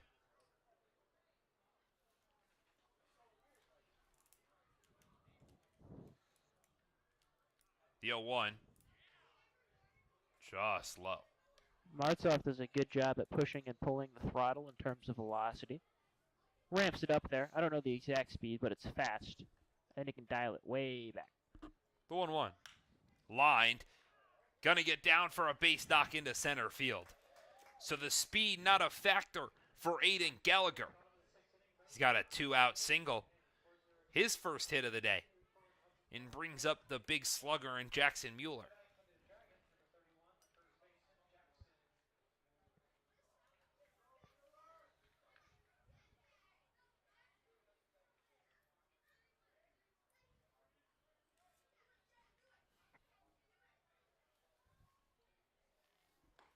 The first pitch to Mueller is in there for strike 1. Mueller so far today drawn a walk and was sent down looking. He was the first batter that Martzoff faced as the check back over at first. Not in time. No real signal from the field umpire, but usually that's a good thing. The 0-1 is chopped weakly over towards the first baseman, McLemore. He's going to beat the foot race over towards first, and Martzoff has kept it clean through his third inning of work. Given up 3 hits, but he stranded them all. And the Dragons, they've just got 3 frames to work with.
The Lumberjacks need just 3 more to enforce a mercy rule here at East Field, but they'll have to do it against a new pitcher in Andrew Gabriel. Jake O'Connor, after just an inning, his day is over. He only gave up 2 hits, walked 2, and struck out 1, but allowed 4 earned runs, and it was a pretty brutal one. Through this whole inning, the 10 batters, he went walk, an error on himself, fielder's choice, double, single, hit by pitch, another fielder's choice, and a walk. That is what allowed all 4 runs to score. So the first pitch from Gabriel, now to Bo Jonas, is in there for strike 1.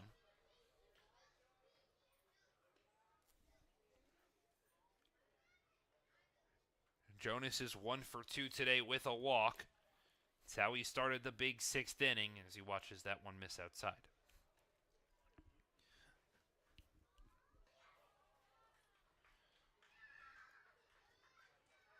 The 1-1 tries to get a breaking ball on the inner half. Doesn't come around enough.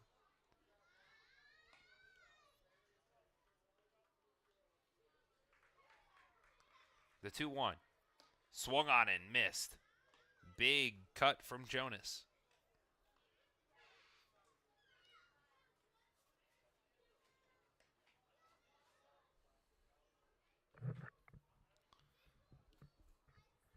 The 2-2 is in there for strike 3. The first batter that Andrew Gabriel faces sits him down on strikes. Good at bat for Gabriel.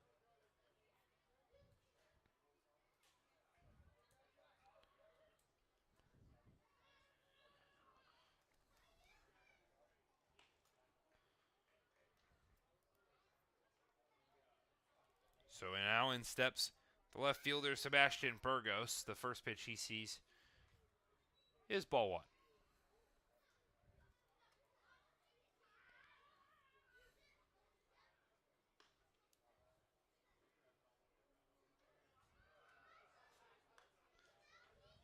The 1-0 is fouled straight back.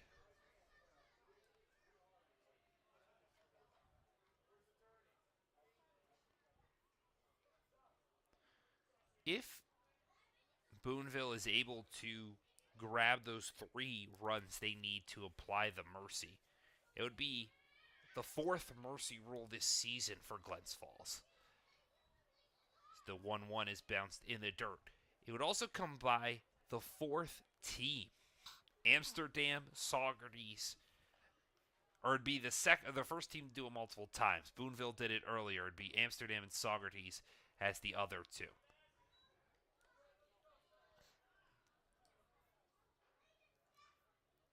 Compare that to what the Dragons have done offensively. No mercy rules so far this season for Glens Falls. So Gabriel works this count full. Got a chance at 2 straight strikeouts.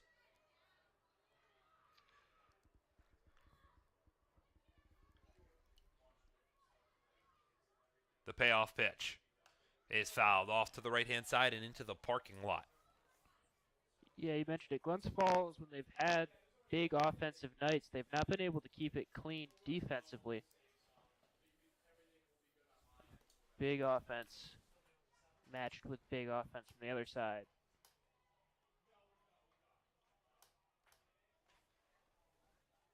The 3-2 is upstairs for ball 4. So it's a 1-out walk for Andrew Gabriel, with Miguel Gonzalez coming to the dish. The last few innings have unraveled when they put a runner on with 1 out.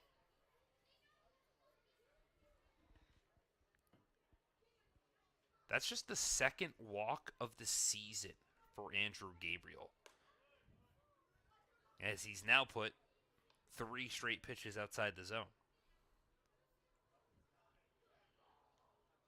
But just walk number 2 on the year. He's only given up 2 runs. Has been known to get hit around a little bit, as that one's popped up off to the right-hand side, but it's going to get into foul territory over on the concourse.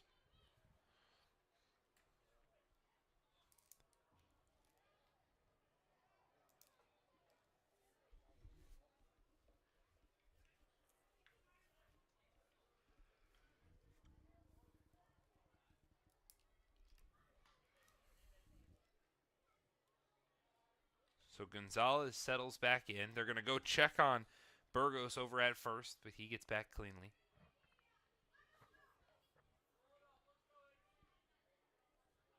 Only one stolen base we've seen today came from Devin Moran back in the 5th inning. Interesting to see if Burgos decides to go, as the 1-1 is in there for strike 2. Burgos doesn't have an attempt so far this season.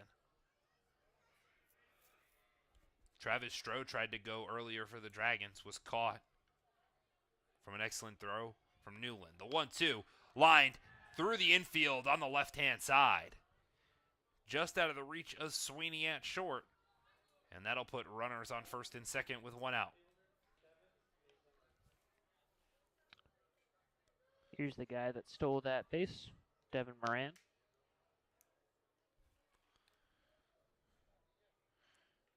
Moran having himself quite a day as well. 2 for 3, 2 runs scored. He's got an RBI to his name. One of those hits, how about a double?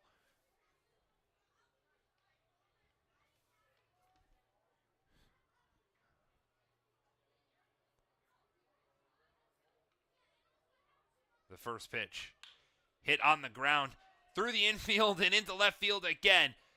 All the runners are going to hold after advancing just the 90 feet. So Devin Moran, with his 3rd hit of the day, loads the bases for the catcher, Jacob Newland.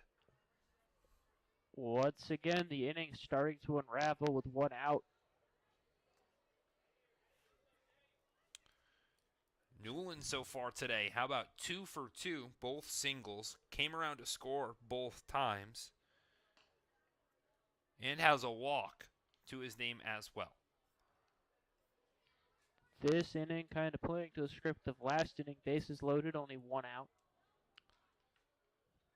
That mercy rule run stands as Moran at first. The first pitch to Newland is high and inside.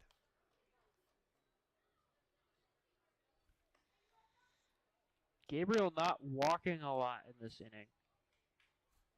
It's been solid, thrown a good number of strikes, but just the ball's getting put in play, notably past Sweeney and Diaz on the left field side. That ball is high too.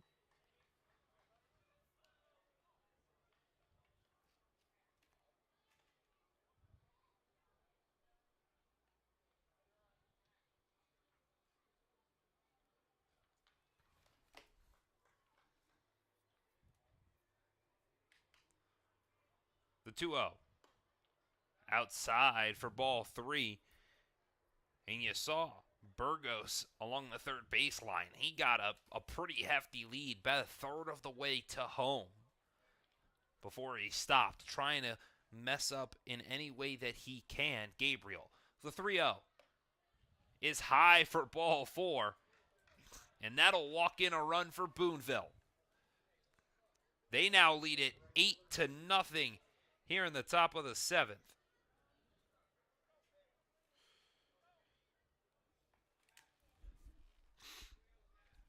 And just like that, pitching coach Matt Gonzalez is going to come out. It's going to be a pitching change. Didn't even give Andrew Gabriel all that time to work for it. The Dragons, they're trying to give themselves as much life. Mercy rule run stands on second with 1 out here in the top of the 7th. We'll step aside while the new pitcher warms up here at Eastfield.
Andrew Gabriel's day ends after just a third of an inning of work. He gave up 2 hits, left the bases loaded while he walked 2 and struck out 1. Jeremy Graham will take over on the bump for the Dragons, and it's not been a pretty 2025 for him either. How about a 17.18 ERA?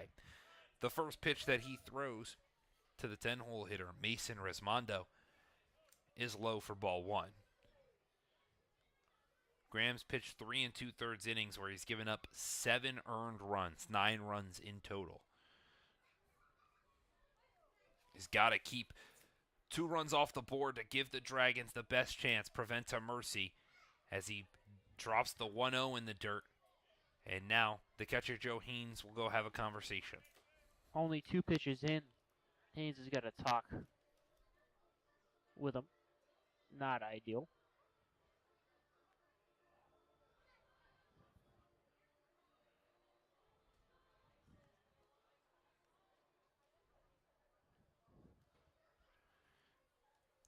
So a quick little conversation, making sure the signs aren't getting mixed up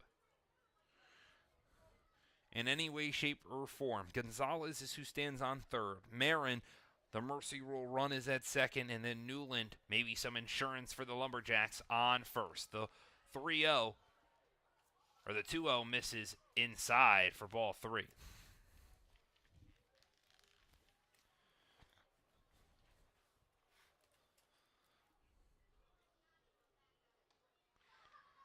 The 3-0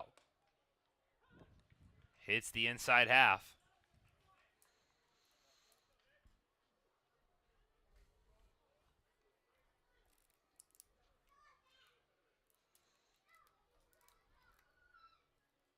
The 3-1 chopped out to the pitcher.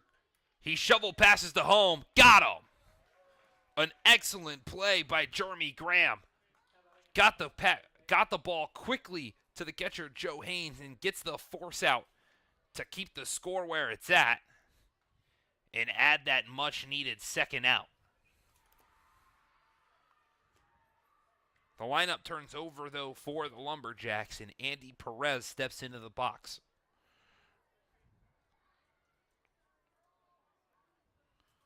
The first pitch to Perez misses inside.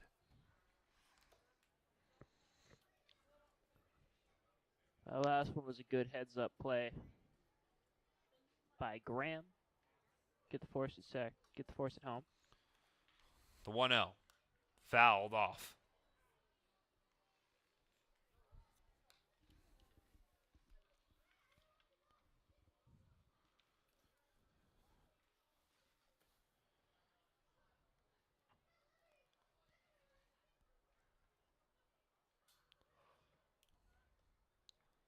The 1-1 from Graham. In there for strike 2. And Perez, who's 1 for 3 on the day. 1 for 4 on the day. Got an RBI to his name. Would love 2 more here to not have to go play 8 and 9. The 1-2 just misses outside. Graham started his stroll off the mound. He was halfway to the dugout. Graham's got a good spot, though, to just try to limit the damage in this game. Old Boonville only 1 run in the inning, but they put up 8 so far today. The 2-2 outside, a check swing. He did not go around. So now all of a sudden the count has worked full.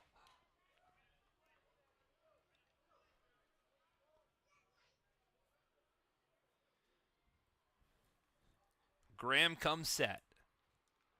The payoff. Chopped on the ground over to Sweeney at second. The throw to Mueller at first is in time. And the Dragons keep it where it's at. They allow 1 run to score and have got a massive hole. 9 outs to get at least 8 runs if they want a chance to come back in this ball game.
It's the bottom of the 7th with limited time for Glens Falls to come back.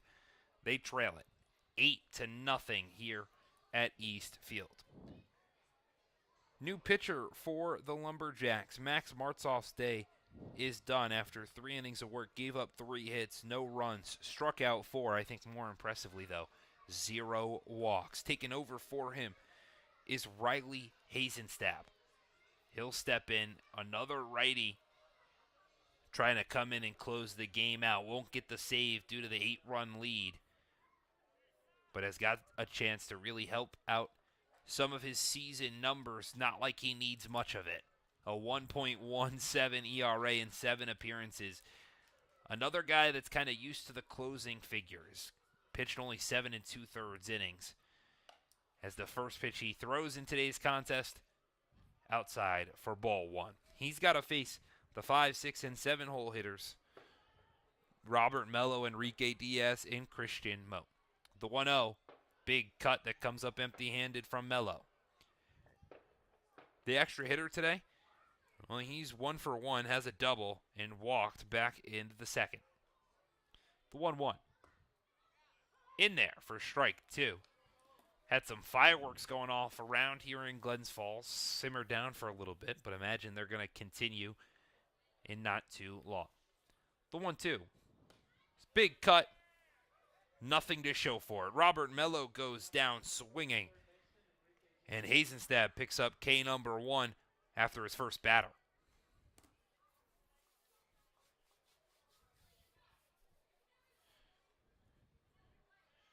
So Enrique Diaz comes to the dish now. He's 1 for 2, has a single back in the second, flew out back in the 4th. The first pitch he sees is in there for strike 1.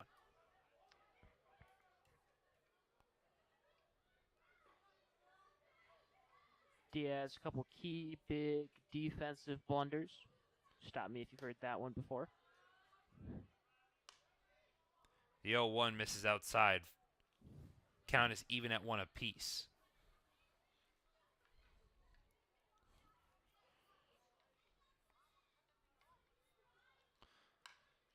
Diaz chops that one over towards his fellow third baseman Perez. The throw at first is in time. An excellent play from Andy Perez at the hot corner. Gets out number 2 here in the bottom of the 7th.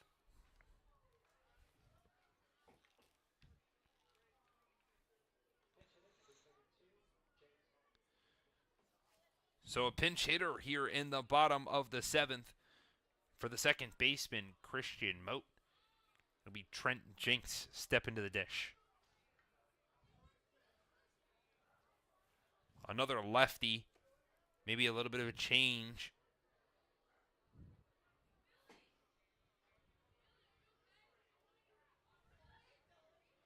For head coach Ryan Dio. That's not Trent. It's James Houghton.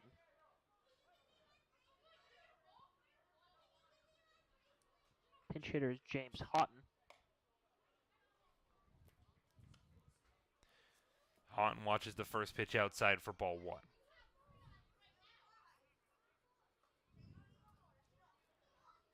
Houghton had just 1 at-bat so far this season. 0 for 1 in that attempt as he fouls one off to even it at 1 apiece.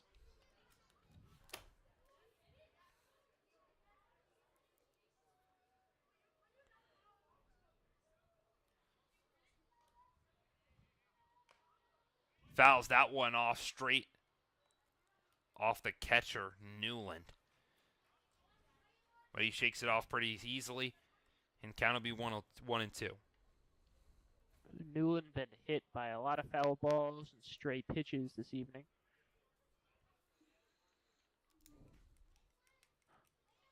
The 1-2.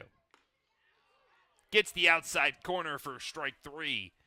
2 strikeouts out of the pen for Riley Hazenstab. Ends the bottom of the 7th, keeping the score 8-0 in favor of Boonville.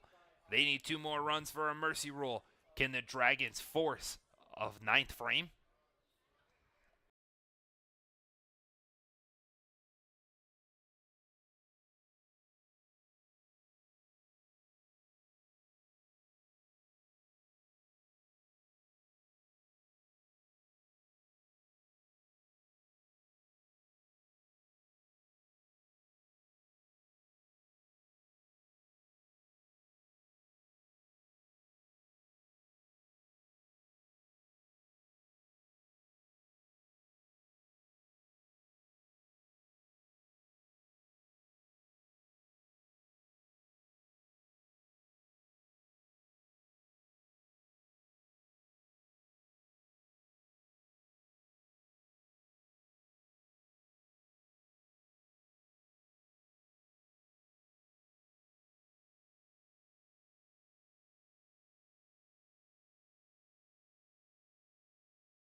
Welcome back to East Field alongside Luke LaRose. I'm Nathaniel Cunningham. Boonville leads Glens Falls 8-0 here in the top of the 8th inning. It'll be 2, 3, and 4 facing Andrew Gabriel. Led off by the shortstop, Angel Santiago. He watches that first pitch ball well upstairs. And then the 1-0 bounces in the dirt. I mentioned it in a couple of at-bats prior, but Santiago's got that nice little, not quite Juan Soto-esque shuffle, but a nice little shimmy that he does with his body after every ball. The 2-0. Called in there for a strike, so now he's going to take the full time to reset. Not as exaggerated as Soto. Soto doesn't do it on every pitch, but he does do a little shimmy. The 2-1. Upstairs, and you saw it there. Just taking that lead leg, popping it out.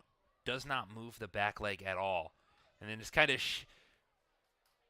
spins the hips around a little bit, shrugs the shoulders, settles out there before the pitcher comes set, and he steps back in. The 3-1. Chopped foul. Santiago wants to swing.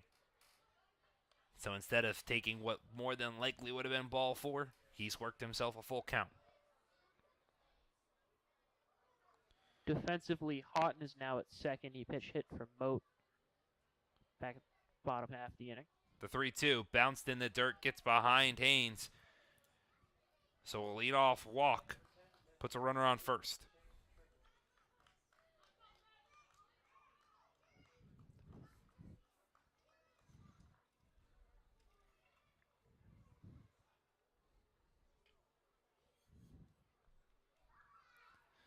So now in steps the lefty in Chase Triplett.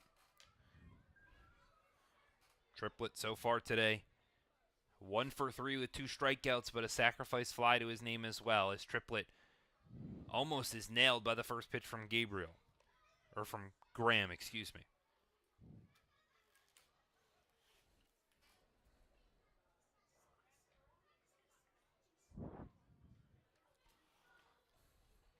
The 1-0 swung on and missed.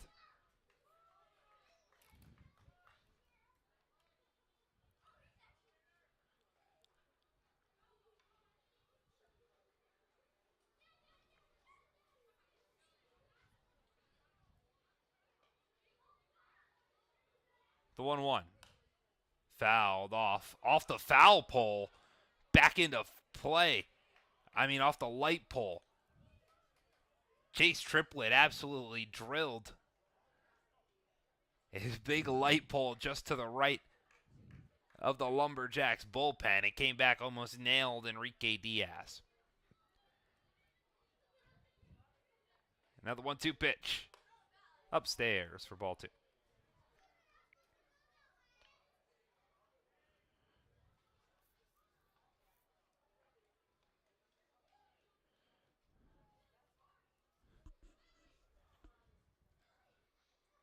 The 2-2 outside for ball 3. Graham, another Glens Falls pitcher who's just struggled to find the zone tonight.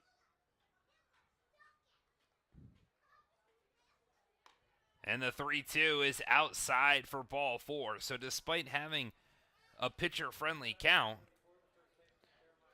Jeremy Graham walks the second batter of the inning, and he's the mercy rule runner standing at first. So in steps Jeremiah McLemore, who's 0 for 4 today, but reached base via an error as McLemore watches the first pitch ball.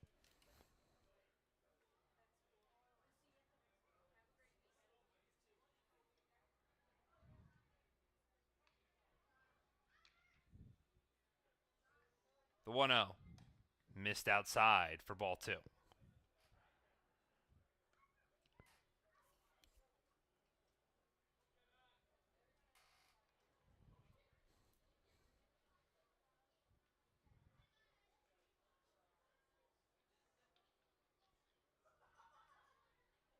The 2-0 swung on and missed. First pitch from Graham that's kind of been really whiffed on. Gets that one high and in. Count is 2-1. There's no movement in the Glens Falls bullpen. Dio Gonzalez and the gang are going to just roll with Graham for the time being. The 2-1. In there for strike 2. Good pitch.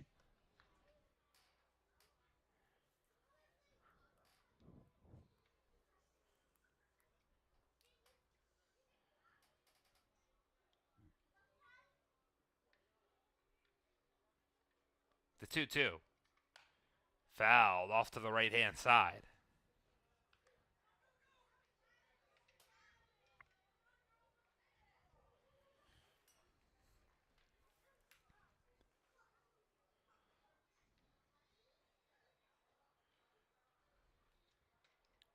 Gabriel comes set. The 2-2 once more. This one's lined out into right field, and it's going to get down for a base knock. Gets away from Falcon out there in right, and all the runners are going to stay where they at. It was a misread from Santiago over at third. Didn't realize Falcon didn't have it, and that's going to hold all the runners where they're at, but load the bases in the process. So the bases are juiced with nobody out. And the extra hitter, Bo Jonas, to the dish. By the way, he's 1 for 3 today with a single, a walk. He's got 2 Ks to his name, though. And he's the best hitter in this Boonville lineup. That one runs inside, almost hits Jonas, gets away from Haynes. Santiago didn't have a good read and decided to stay at third. Outside of triplet, yes, Bo Jonas is the best hitter in the lineup. Still searching for the first home run of the year. Home run here would obviously be a grand slam and just crack this game completely open. Would essentially end it. Well, no one gets on base more than Bo Jonas does. A .606 on base percentage here in 2025. Watch his ball, too.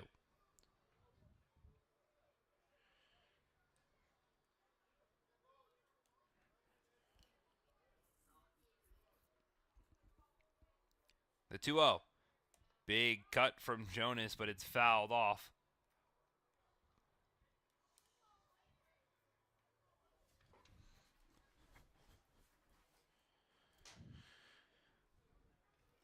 So it's Santiago over at third, Triplet over at second, McLemore over at first. Nobody out here in the top of the 8th. The 2-1. Breaking ball in there for strike 2.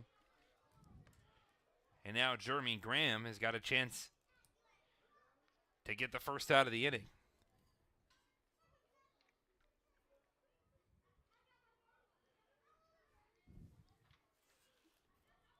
The 2-2. A half swing, but he went around. So Bo Jones, with the bases loaded and nobody out, went around on the pitch and sits down on strikes. The first strikeout so far for Jeremy Graham, but he gives a little bit of advice to the left fielder, Sebastian Burgos, who steps into the box. Yeah, you could just kind of tell by the body language. Jonas not too happy with that at bat from him. That ball getting away from Haynes behind the dish. 1 run will come home to score, and the rest of those runners will advance. So Boonville now leads it 9-0 here in the top of the 8th. That mercy rule run, it stands at third. An insurance mercy rule run is now at second. And Sebastian Burgos, who's 1 for 3 today, has reached 3 times though. Once via a single, once via an error, and then once via a walk. The corners for the Dragons are in. The 1-0 nips the inside half for strike 1.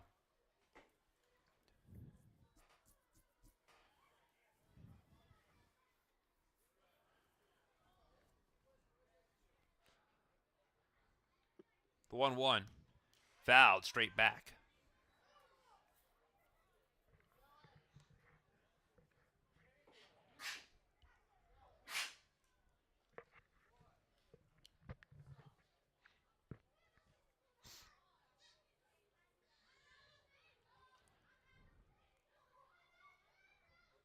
The 1-2.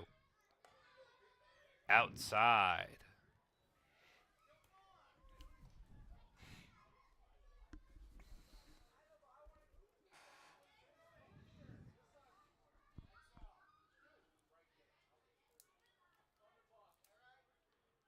The 2-2. Just outside. It's another full count.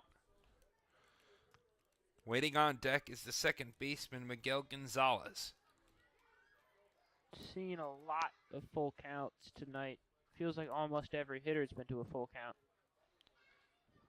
The 3-2. Outside for ball 4. And that will load the bases once more.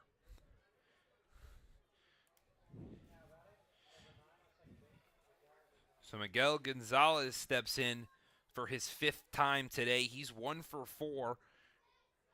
Grounded into a double play, flew out, reached via fielder's choice where he would come around to score, and then had a single back in the 7th, but was tossed out on a force play at home. The first pitch that he sees is outside for ball 1. And if he can do pretty much the only thing he hasn't done today, walk, that puts a heck of a lot of pressure on Glens Falls. The 1-0. Chopped, weakly on the ground, over to the third baseman, Diaz. He goes to first for the force, gets the force out, but a run comes home to score, and that's 10 for Boonville.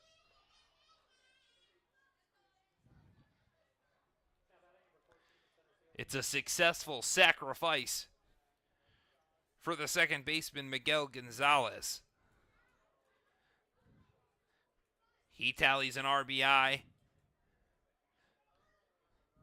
Triplett comes home to score. And this is a 10-0 ball game. The first pitch to Devin Moran is in there for strike 1.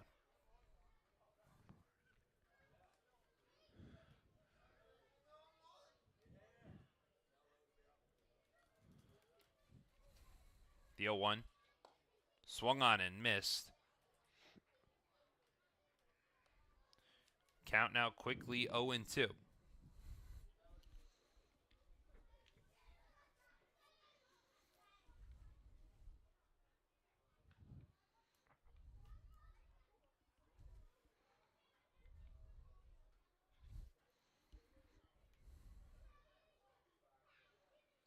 The 0-2. Outside.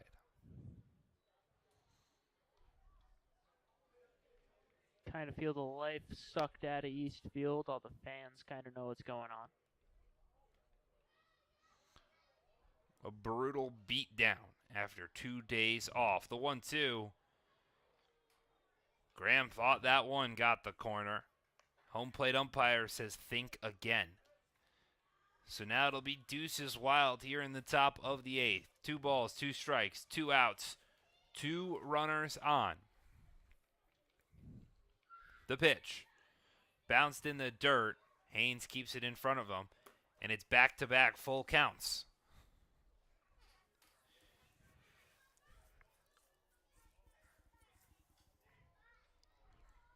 If you're Glens Falls, no need to burn more arms. The 10-run mercy rule is into effect. The offense now has got to somehow find a way to score a run and push this to a 9th. The 3-2 bounced in the dirt. And just like that, Devin Moran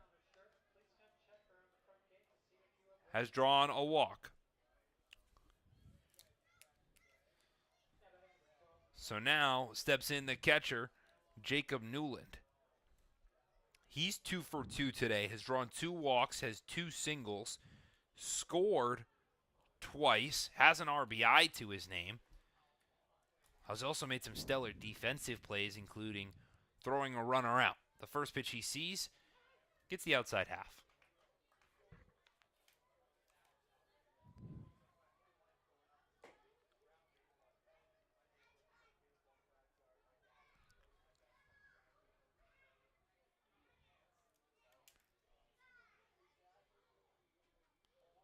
The 0-1, fouled off to the right-hand side, just gets the netting. See if Graham can put away Newland. A lot of hitters battled back from these 0-2 counts. Graham just did not have a put-away pitch.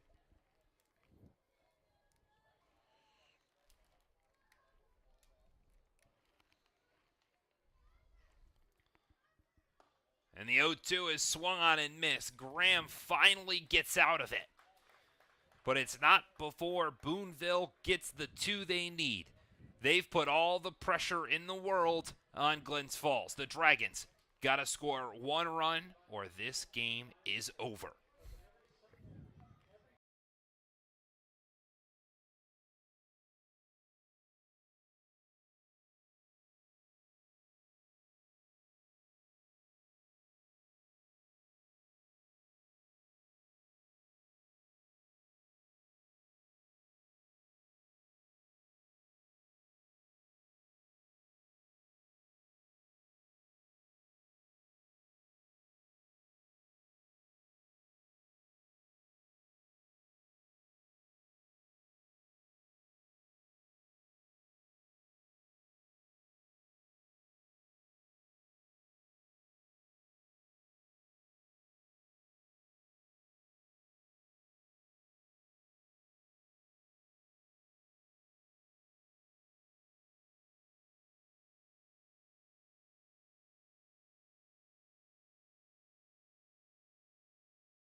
Three outs for the Dragons to score 1. They've got to do it against Riley Hasenstab, who went 1-2-3 in his inning of work in the 7th. He's got the 8, 9, and 10 hitters he's got to face in the first pitch he throws to the right fielder, Chase Falcon. Almost runs inside and nails him. Dominant inning work for Hasenstab last time out. Only threw 7 pitches. Had 2 strikeouts in there, as well as Falcon fouls this one off to the right-hand side, even the count at 1 apiece.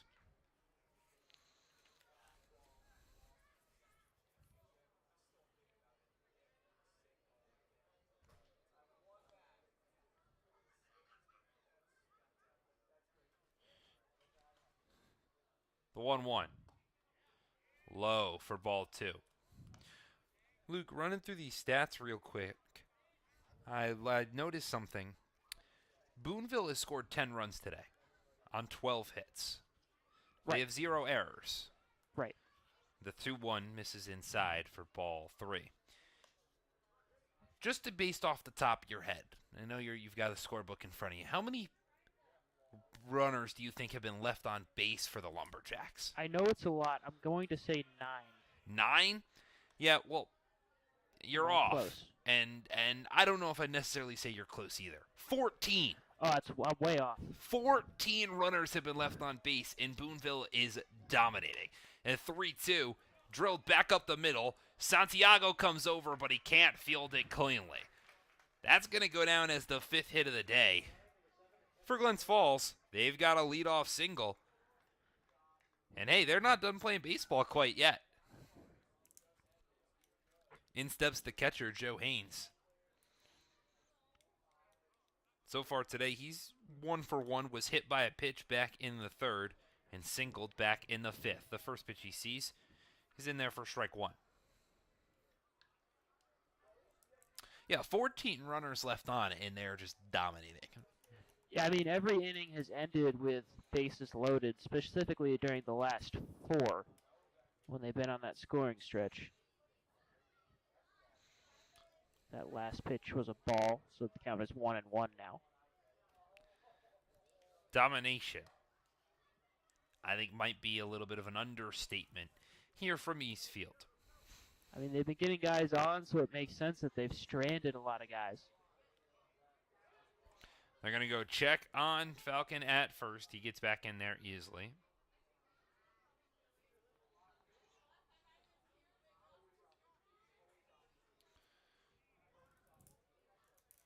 The 2-1 is popped up. This one's on the infield. Gonzalez, the second baseman, moves over to his left and brings it in. So the pop out on the infield is out number 1. And Michael Sweeney, the 10-hole hitter, comes to the dish.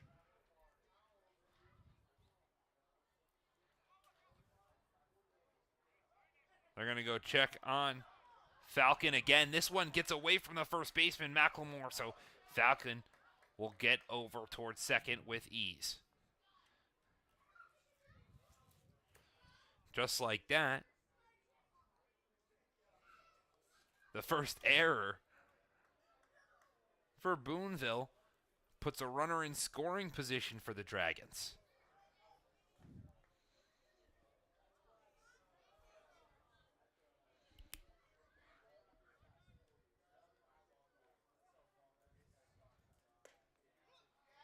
A big cut from Sweeney comes up empty-handed for strike 1.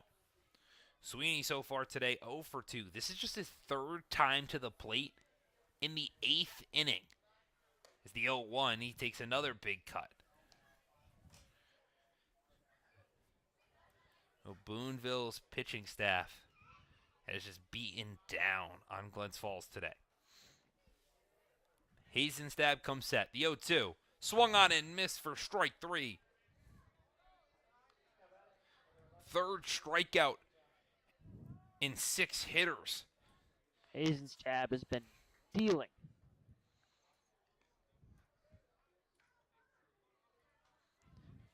So now it's Tyree Jackson, the last chance for Glens Falls. He watches the first pitch in there for a strike. Jackson so far today is 0 for 2. Drew a walk back in the third, but first base is where he stopped. Couldn't go any further. Jackson might be the guy you want in the spot if you're Glens Falls. The 0-1 bounces in the dirt for ball 1. He's been one of their better hitters since he showed up to the team.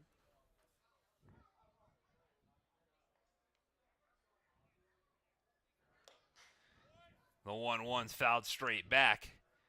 And now the Dragons are down to their final strike.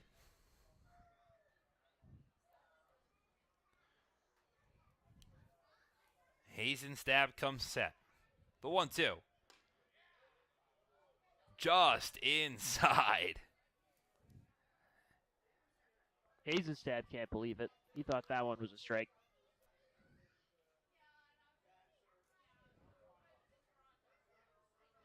The 2-2. Popped up. Out into right field. Resmondo will settle underneath it. And the Boonville Lumberjacks chop down the Dragons. They beat Glens Falls 10-0 in 8 innings.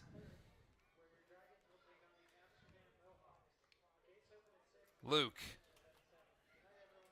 Disappointing one. I don't even think disappointing is the right word to use. Heartbreak. I don't know if there is a right Heartbreak word. seems a little bit like there was hope. In today's game, maybe you could say there was hope through the first 4. It was scoreless after that point. But once the 5th inning came around, I think the term that comes to mind is disappointing. Is I think the first phrase that comes to mind when you think about the week that was had beforehand and the fact that Glens Falls, they were 3-1. I mean, coming into today, they had an opportunity, or 2-1 coming in today. They had an opportunity to pick up their 3rd win, make a case to be a really good, the best team in the PGCBL this week, really propel themselves to having a great week as they close out June. Instead, they dropped to 7-12. And yeah, Boonville would have been a great test, and like I said, a team that they've had success against this season. Boonville's kind of had their number, but the series has been split. Glens Falls, of course, got a win against Boonville out in Boonville. And they've played great at home as of late. Everything had seemed to be clicking. You get the day off, and then the rain out, and then just whatever tonight was, which is a big disappointment. Disappointing, I think, is the only real word that makes sense to describe any of this. It's shattering to see a team that was at the highest of highs seem like they fall to the lowest of lows. Boonville put up 10 runs on 12 hits. They had an error, and they stranded 14. Glens Falls, on the other hand, 0 runs on just 5 hits. 2 errors.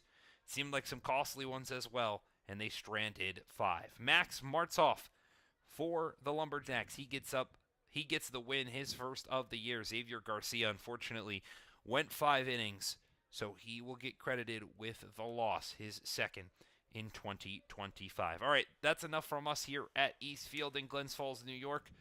From Luke LaRose and the entire Glens Falls Dragon staff, we say thank you after Boonville dominates Glens Falls.